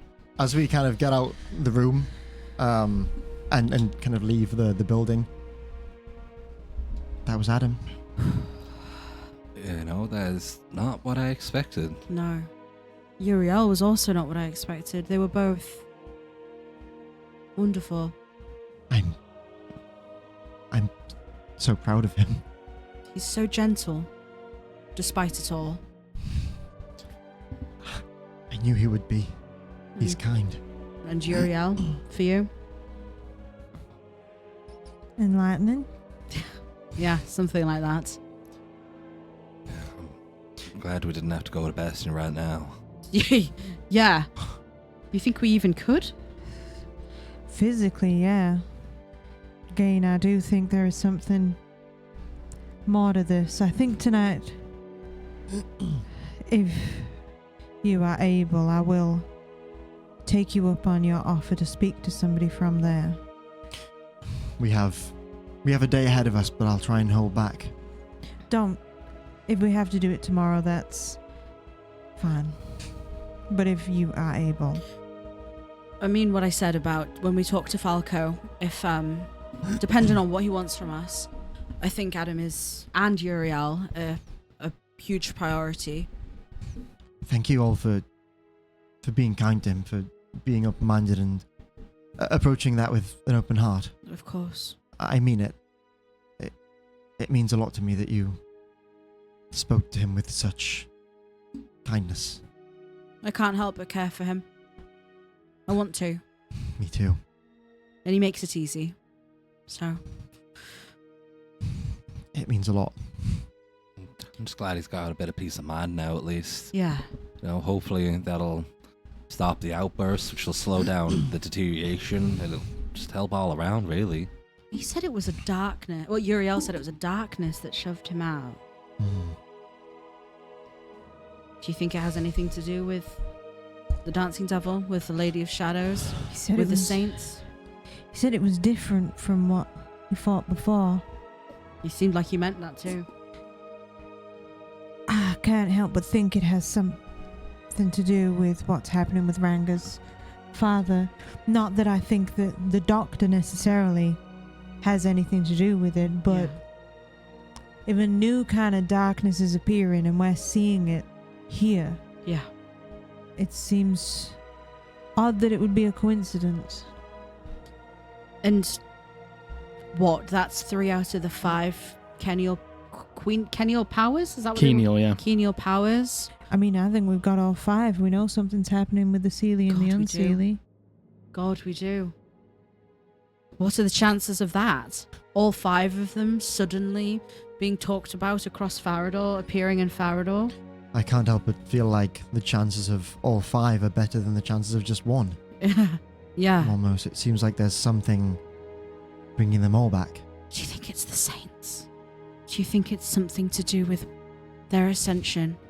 Possibly. Could be that the gods not being as present as they once were is emboldening. Oh my god. Is emboldening these things. And the Saints, do we know what they do to actually intervene to help? No idea. I do not know. The No. power of the gods was at least tangible. You could see it. You can see it in me to an extent. Yeah. And that... Are the Saints doing the same thing? Your mother, she was a paladin of Arsamet. Yeah. Do we know of any paladins of the Saints? I don't know anything about them. If I'm being Very good honest, question. I try not to walk in my mother's footsteps, Hmm. and I stay away from all of that. I don't know why, but because of that, I don't know anything about them. But no, I have not heard of a paladin of Turifine or a paladin of Zareth. No, I haven't. something to think about. Keep in the back of your heads with all of this. Mhm. It can't be a coincidence. So we're meeting with Falco. Did he say what he wanted? Yes, it was regarding the thing at the the raid that we saw the letter from. Okay, yes. It was regarding that. It seems like They need help. yes, it seems like Kit was going to try and do the entire mission themselves. Ah, And yes. I think that Falco required some backup. okay. As much as Kit didn't appreciate the lack of trust in her managing it themselves. Did Falco seem forthcoming? Yeah, He did, very. actually, surprisingly so. Do you think he'd be forthcoming about this buyer? About what they're mining the extra shards for? No.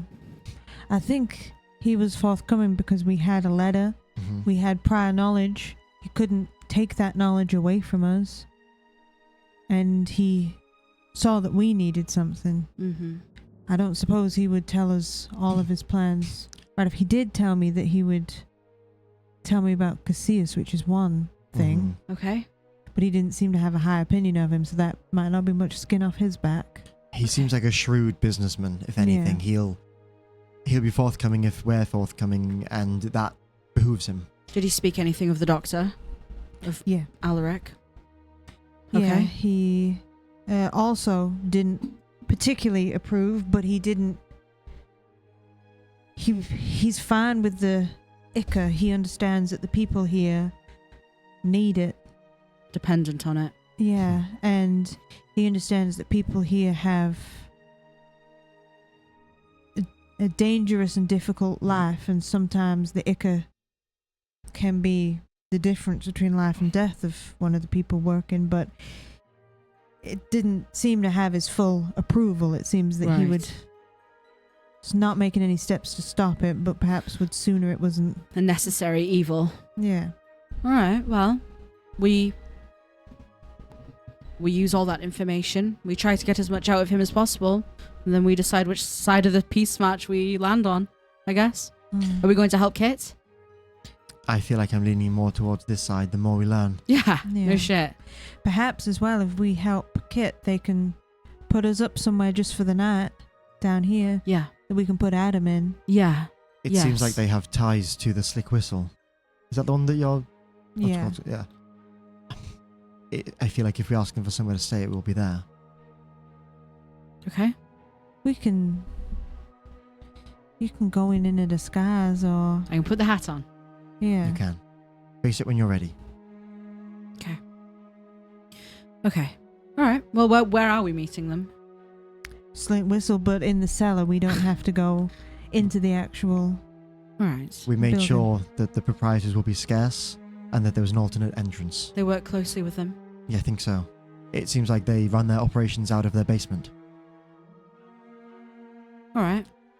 But we've made sure that we won't run into them for now. Thank you. Thank you. Sorry. No. Makes it it's- so much harder, but...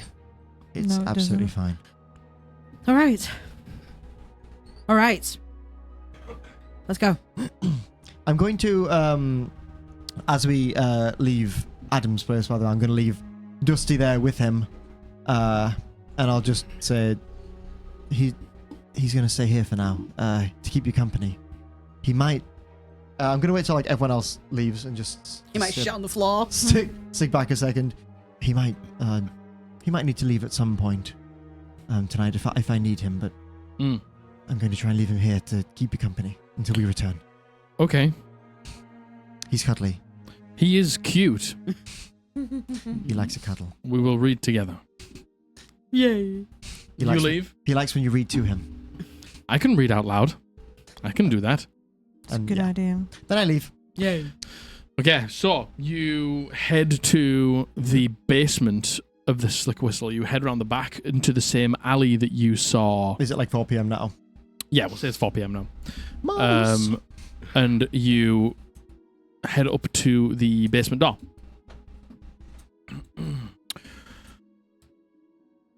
You knock on that sort of cellar door that opens up and outwards, and a couple of seconds later, you see just a slit open up in the door, and looking out, you can see the eyes of Kit.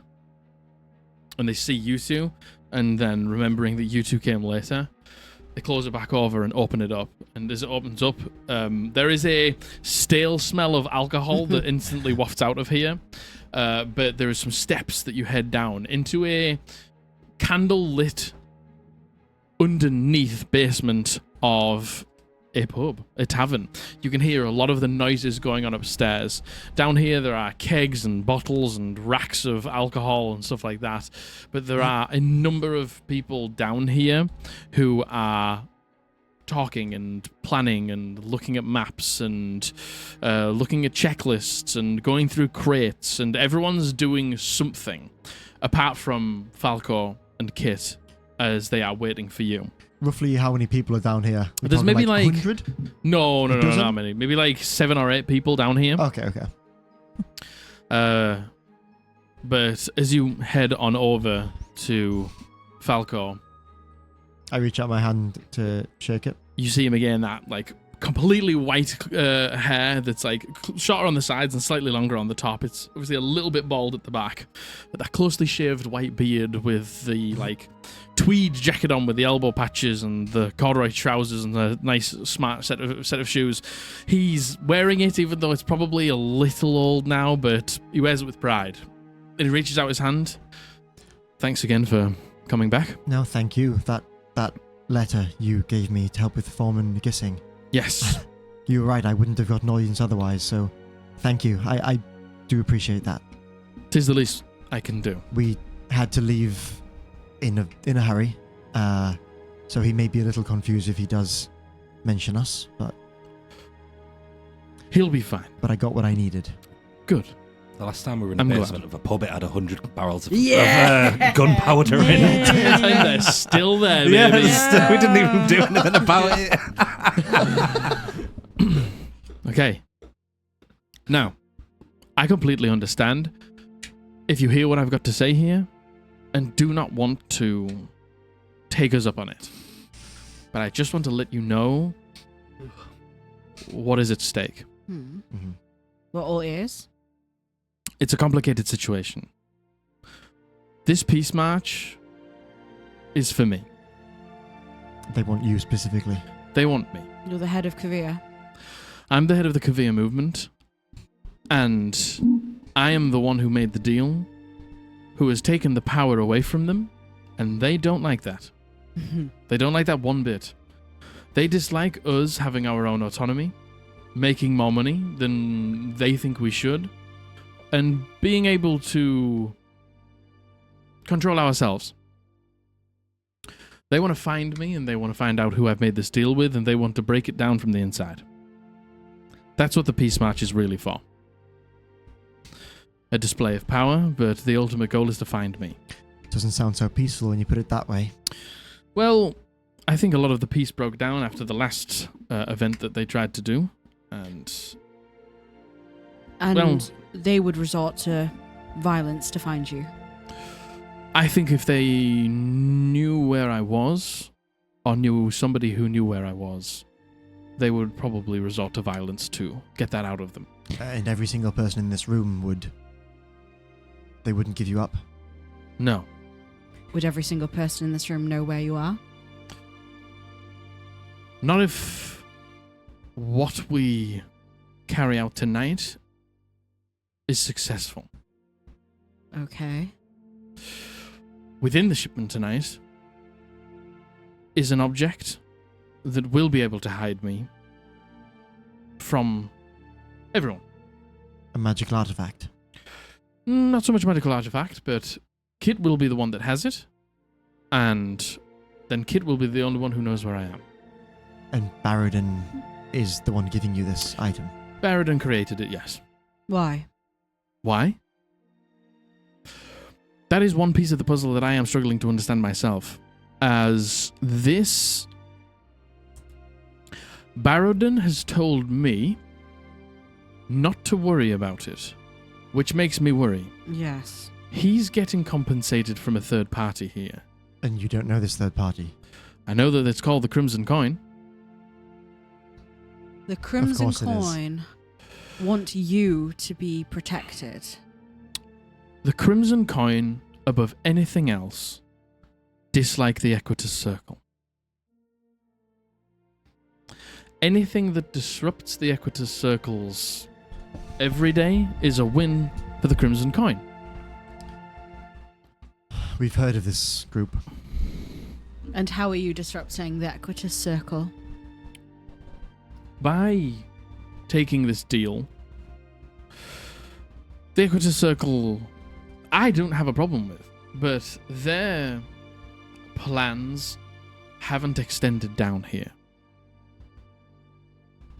Peacekeeper, Balato, you see, as that name is mentioned, Kit, grimaces and turns, does a little circle, almost like a caged animal, and then comes back and continues the conversation. Now that we've seen Baradin up close and we've seen Kit up close, can I do an insight check to see if Kit's potentially... Oh, related? Yeah. To Barodin, Yeah. go for it. Oh, do you mean Balator? Sorry, yes. Oh no, I do mean Balato. Yeah. You mean I Peacekeeper do. Balator? Okay. Because we know that his daughter went missing, but... Yeah. Oh, dirty 20. Dirty 20. I mean, it's tough to piece them together. Have we only seen Balator through the statue? Yeah. Yeah. Yeah. But Good idea, though. Yeah. Very good shout. Peacekeeper was anointed to bring us together, and in our first and only attempt to do that, it broke down, and he blames us for the disappearance of his daughter. And while it might have been somebody, it was not all of us. Do you know anything about the disappearance of his daughter? I don't. Can I insight check Yeah, that? I was gonna going to do do that. Let's go for it. I'll also do it. Oh, Oh, 11. Ooh. I almost got an 18, but it's not. It's going Mm. instead. 19. 20. No, 10. 21, 22. No, don't worry about it.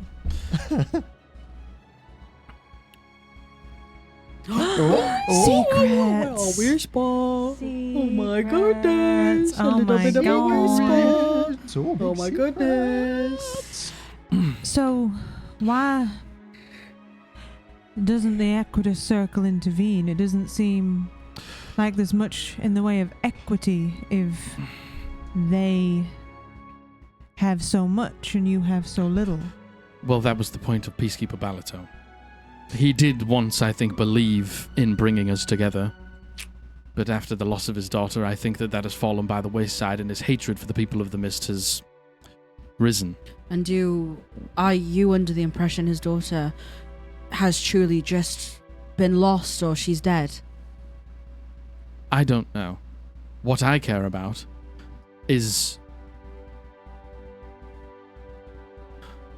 best laid plans have not come through. It has not become more equal. They do not care for us more. We are not being paid correctly. We are not being taken care of correctly. And that's a problem. Yeah, it is.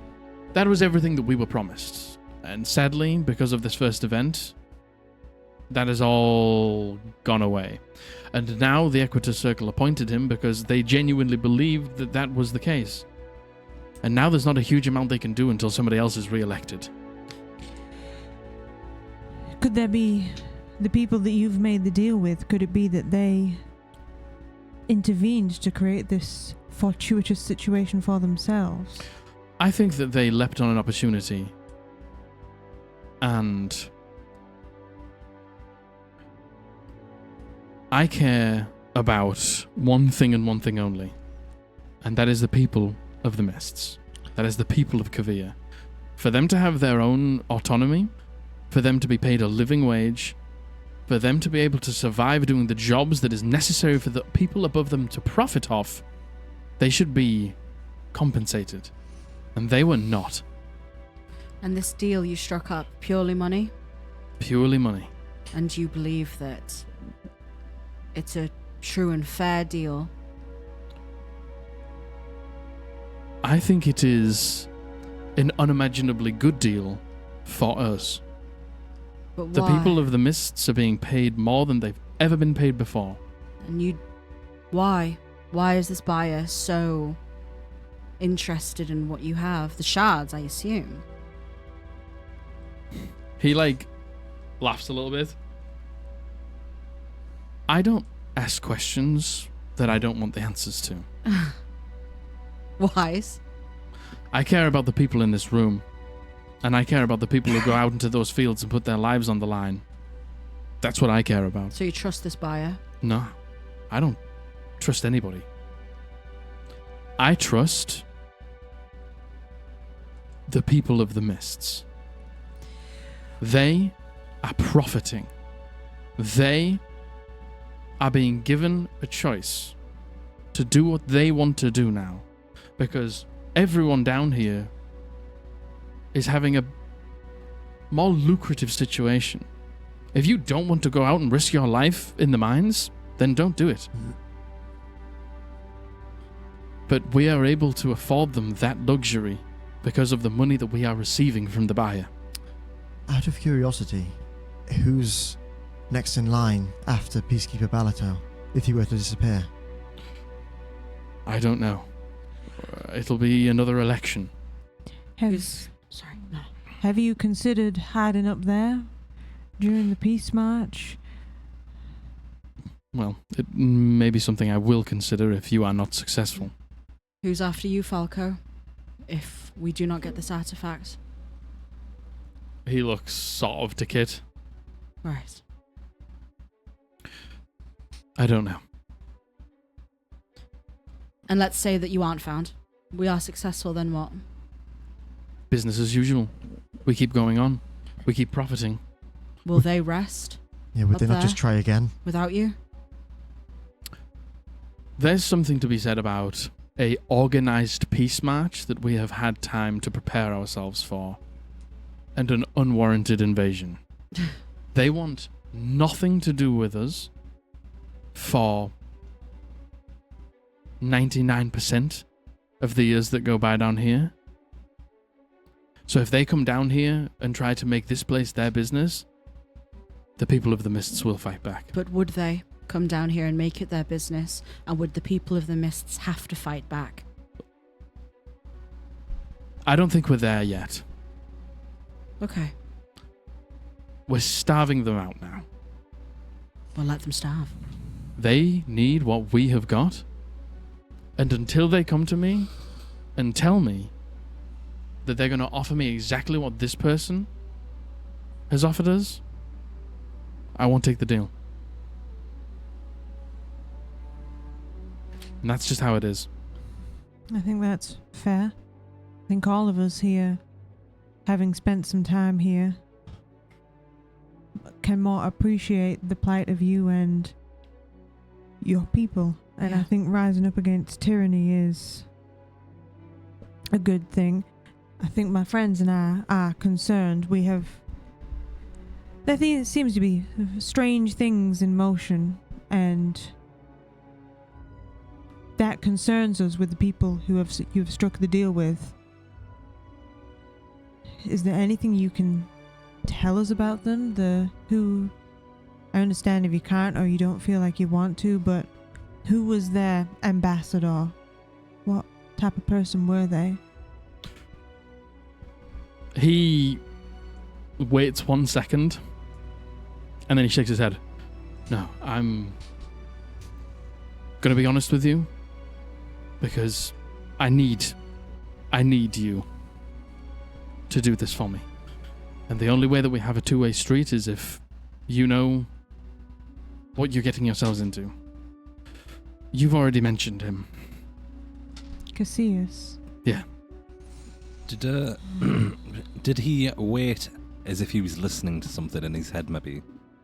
Not so much, he was considering just not telling. Uh-oh. Okay. That is very concerning. What can you tell me about Cassius? Not a huge amount, sadly. Do you know he operates out of the Shallow Swill? I didn't know that. What does he do there? Insight check. Go for it. He... 10. Well, I went there with the intention of learning more. There is a cult afoot called the Cult of the Eyeless. And I was raised in a cult. I think I mentioned this earlier. I can't recall. So this new cult interests me, as I had a sneaking, strange concern that my father was involved, and it turns out he is. So I went there to find out more, and it was Cassius who I was introduced to. Cassius, to be clear, did some kind of magic upon me to make me not remember any of the conversation I had with him. Fortunately, we managed to circumnavigate that spell, and I can now remember almost everything. And I don't know too much about the Cult of the Eyeless, but I do know my father, and I don't think that you want them under your metaphorical roof. Okay. So what do you suggest I do? I'm not suggesting you do anything. I am letting you know. You made a deal with Cassius, but you might want to just make sure he doesn't overreach, or that he doesn't change the terms of the deal to make it, to give himself more power down here. I don't think he has any interest in power here. We understand that the enemy of our enemy is our ally for right now, but Silence is right. Understanding what Cassius is taking these shards for. You heard about what happened in Osrendith. You lived through it. I'm not saying it's something of that proportion, but it's all connected. Okay. And you have to do what's right for the people of the Mist. We're not saying don't work with him.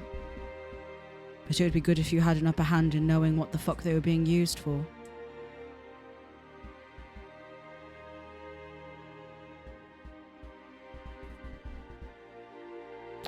You see him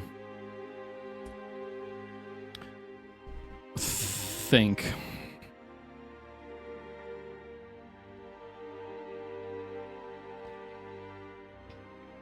And you're sure this guy's a bad person? Yep. Yeah.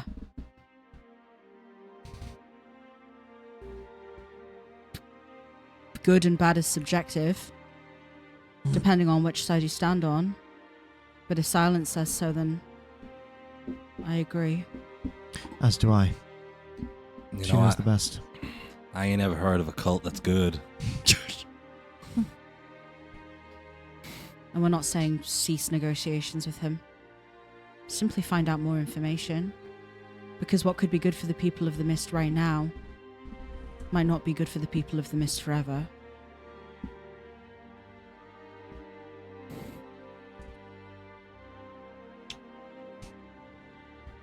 I wish there was a way for me to begin to open negotiations with Peacekeeper Balaso. Perhaps there is. Who's to say there isn't?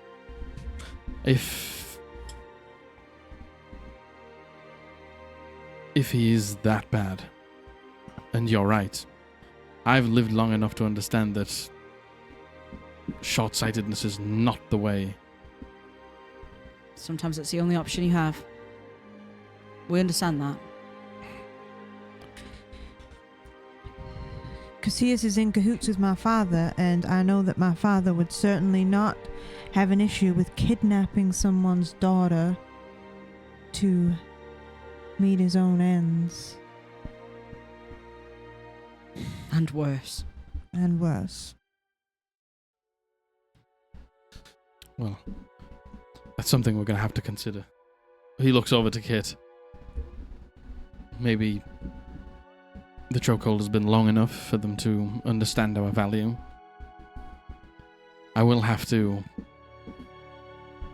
make it through tomorrow night. And then I'll have to try and reach out from there. Oh, we will help you. Okay. So, that's who we are. That's our purpose. That's why we made this deal. That's who it's with. But like I said, if they find me tomorrow, I will not have the upper hand in the negotiation. Yeah. So,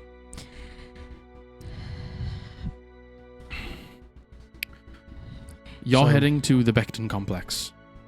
If you agree. With Kit.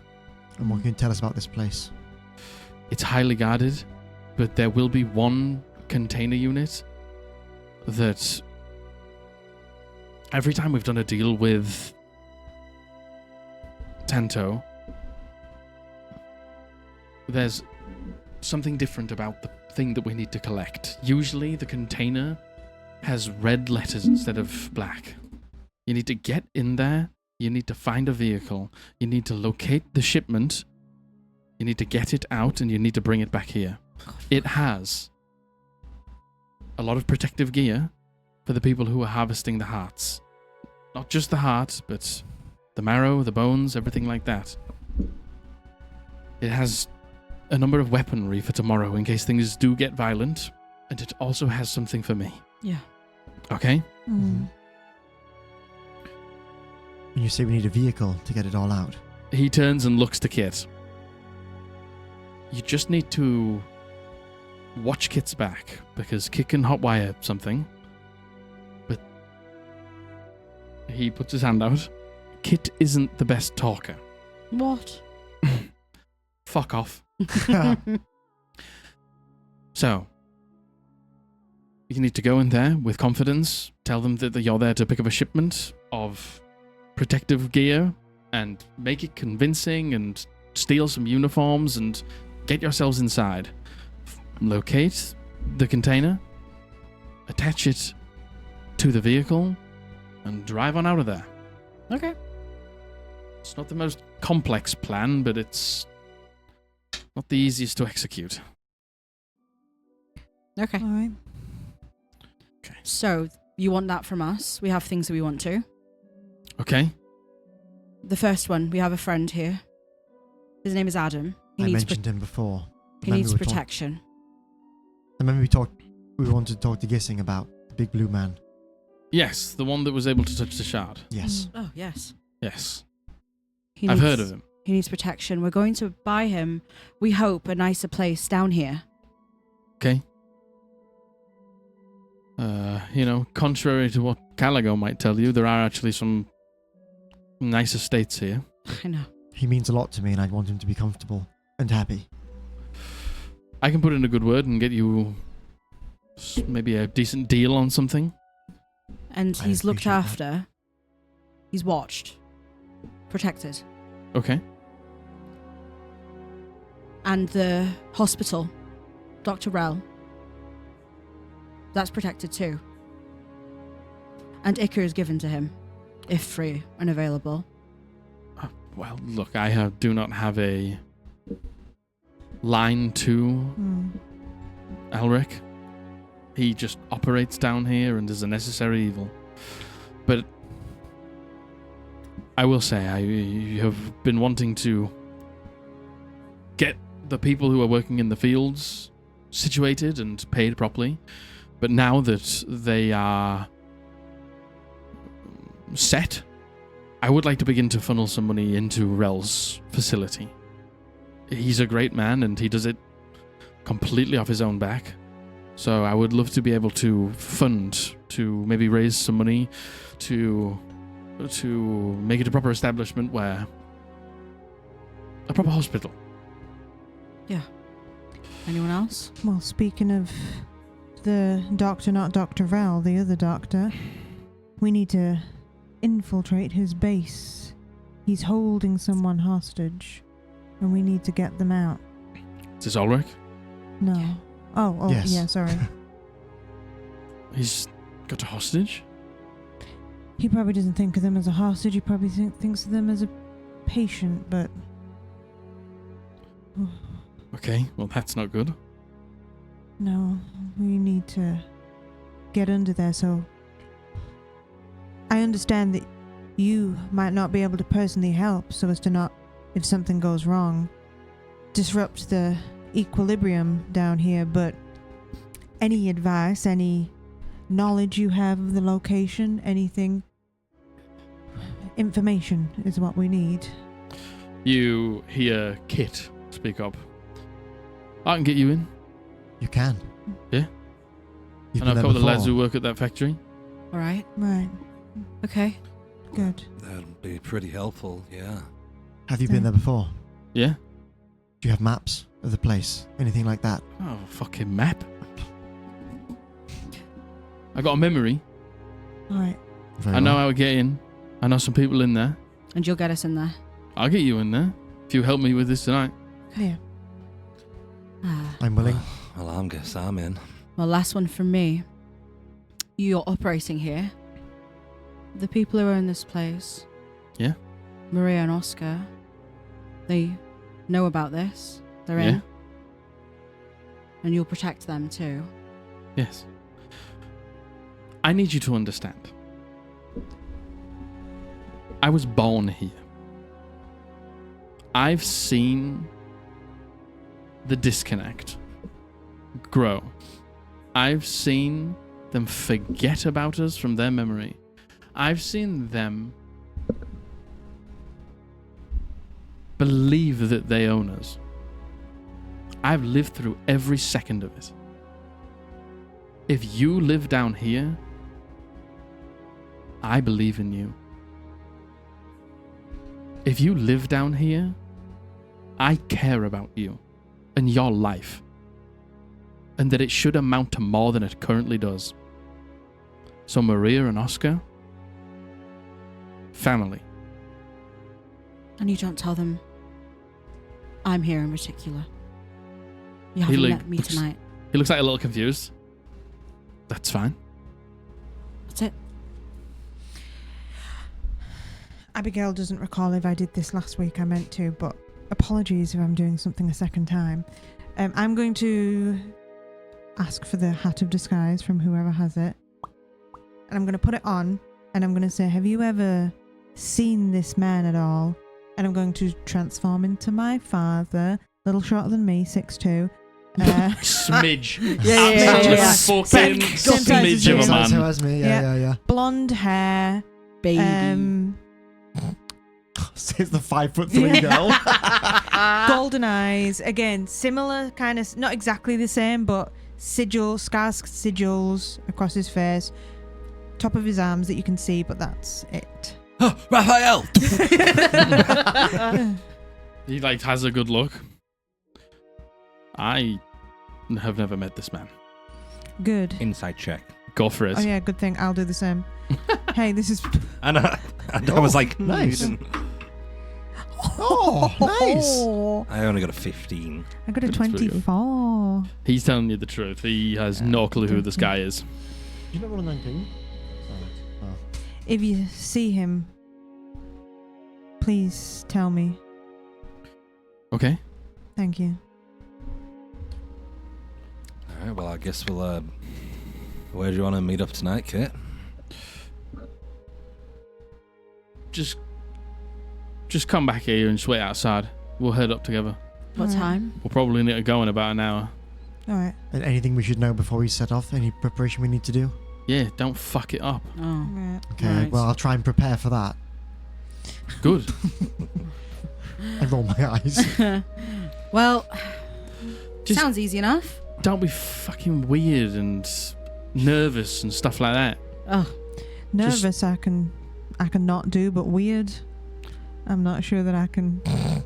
I It's can a excel on all speciality. of those fronts. Get me to a car. Keep people away from me while I sort it out. We need some uniforms at that point. Then we drive the car to the facility. You get us in the front door. I'll find the cargo. We hook it up. We get out. Is the plan to try and get in and out without hurting anyone? Yeah? Okay. Hurting people causes a scene. Yes, I know. I just think that was a silly question to ask. Okay. I won't ask any questions then. I'll go in blind. Hey, why am I being dragged? Wow, incentive, Matthew. That was Matthew. Who is this guy? He's had a day. And actually, he's like this all the No, time. unfortunately, you know, the first objective of don't be weird. He does this and worries why everybody has a problem with him. He is incredibly talented at what he is good at. Yeah. And he's Okay. needed. All right. Well, you look capable. Thank you. I guess we'll find out if you are. All right. All right. An hour. Yep. Okay. All right. What time do you think we'll be finishing up? Well, hopefully, done by midnight. How long will it take us to get up there? Couple of hours. Right. Right. Head straight there. Okay. Get it back here. Probably get back here a lot quicker. Maybe even 10 o'clock, half past 9, something like that. Because we'll have a car at that point, so getting back here will be far quicker. All All right. right. I have to go around the outskirts, like. All right. Needs to make the cargo to get the cargo. Okay. All right, let's fucking starve them out, as you would say. Well, we've done a lot of that. Now it's just reaching to them to find out if they're ready to make a deal. But I need to get through tomorrow to make sure that happens. You will. Even if something goes wrong today, we'll find a way to make sure that they don't get you tomorrow. Okay. All right. Well, thank you very much for coming, and I really do appreciate it. And I've written down everything that you have said, and I'll go and start taking a look for somewhere for your friend. Thank you. I appreciate that. Thank you. There's a few vacancies going close, so I'll have a look. Keep him under your wing, Adam. I probably need to meet him before I do that. He's real nice. We'll introduce you. Okay. Let's go. Let's go. So, as you leave and get ready for the hour, we will finish there and begin with the heist next session. Very good. Markiplier's heist. Yeah. What? Yes. Markiplier did a thing called heist. Oh, That's what it is. Oh my god, that was a fucking roller that was coaster. really cool. I love Adam. He's very sweet. I love him. If anything happens to Adam in game, Yeah. I'm killing Yeah, myself yeah, in real life. yeah. Oh, I I'm gonna be love real upset him. when Adam explodes. Yeah, because your fucking boyfriend's ripping you apart. How dare you? Jeez. Your boy. He's going to marry you right You like him so much, go marry him. Oh my gosh, shit. I love him so much. Mister, I'm literally falling to bits, but let's go to war. Oh, he's such a little Listen, guy. he just doesn't have a different frame of reference. Oh, I love you. I love you. I love Adam. I'm a fan of Uriel as well, to be fair. Yeah. I love Adam. What a sweet pea. Yeah. I really hope something bad doesn't happen to Adam. Right? Right. I wrote no notes that whole session because I was like, Yeah, I wrote barely I was anything. chatting the I wrote whole fucking time. Just under a page. I wrote 2 pages. I got some notes. I'm I'm going to take a Session. picture of your notes Very and then good take this home and session. write some of my own. Sure, go ahead. Because otherwise I'll forget everything that just happened today. Sure. Good shit, They're yeah. not necessarily coherent It doesn't notes. matter. As long as they like jog my memory, I'll be able to like... They, you know what? They It never It was less of really like are. a information dump episode. It was more of a finally meeting somebody Yeah. who we It's knew just a lot one about page. already, And then it's in but the just back of it. finally breaking down that barrier of meeting them and talking to them for the first time, which was great. And making them become friends. Yay, mate. And now they kiss.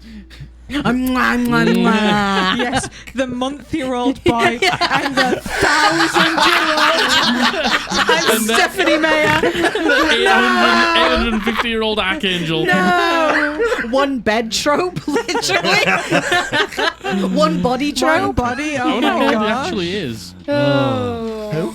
Uriel, because obviously he was alive before that point. So he's probably not He's far off 1,000 years. Literally ancient. 5 million years Billion old. years. Very cool. That was a lot of fun. Stupid little bitch. No, He's been alive a month. What do you he's expect? He's a sweet little baby. Yeah, I He was love Adam. frustrated. Yeah, He's a well. sweet Okay. boy. Yeah, well, he deserved it. Oh. What, Adam? Fuck What the Uriel. fuck? No. Fuck Uriel. Yeah, Adam deserved it. Adam didn't deserve anything that happened. Anything bad that happens to Adam. No, does he not deserve it. doesn't. No, he doesn't. Man, all that arguing we did before we got to Adam's house, and Oh my just, God, then we I just had a know. nice conversation with him. Like, Me and the other shouting at you in the street. Oh, that was great. Just to be like, hi, Adam. Hello, little sweet. Hi, we love you, Adam. Hello, Parents are sweetheart. fighting. Oh, well, Good thank chat. you so very much for another wonderful episode. Yes, great. thanks so much. I can't wait for next Fun. week to do the heist. Yeah, And then heist. after the heist, it'll be the day of the peace march. Oh my my god. God. And then after that day, we'll be meeting Blythe. Oh, And then shit. maybe after that, I can start transcribing my spells. and maybe after that, we might actually go save my dad. Oh yeah, that. It's been the I'm number not one transcribing my priority spells yet. for weeks. And the thing We're is, like, in this game, is the most important thing. Our characters are like, this is the most important thing. Us, we're like, Let's go clothes shopping with Adam. I mean, now you know somebody who knows how to get you into Yeah. the facility. yes, true. yes, That's the thing. That's yes. true. Also, we're not going to spend all day with Blythe. Yeah, Yeah, and you know the peace march isn't going to take all day. Yeah. They're going to come down yeah, here yeah. and do a search, Besides, and then if we get him his fucking magical thing, then they can just have a look at us themselves. Exactly. Yeah. Okay. Well, I look forward to next week. Yes, Thanks so much for being here, guys. I hope you enjoyed yourself. Yeah. We're going to see you next Thursday.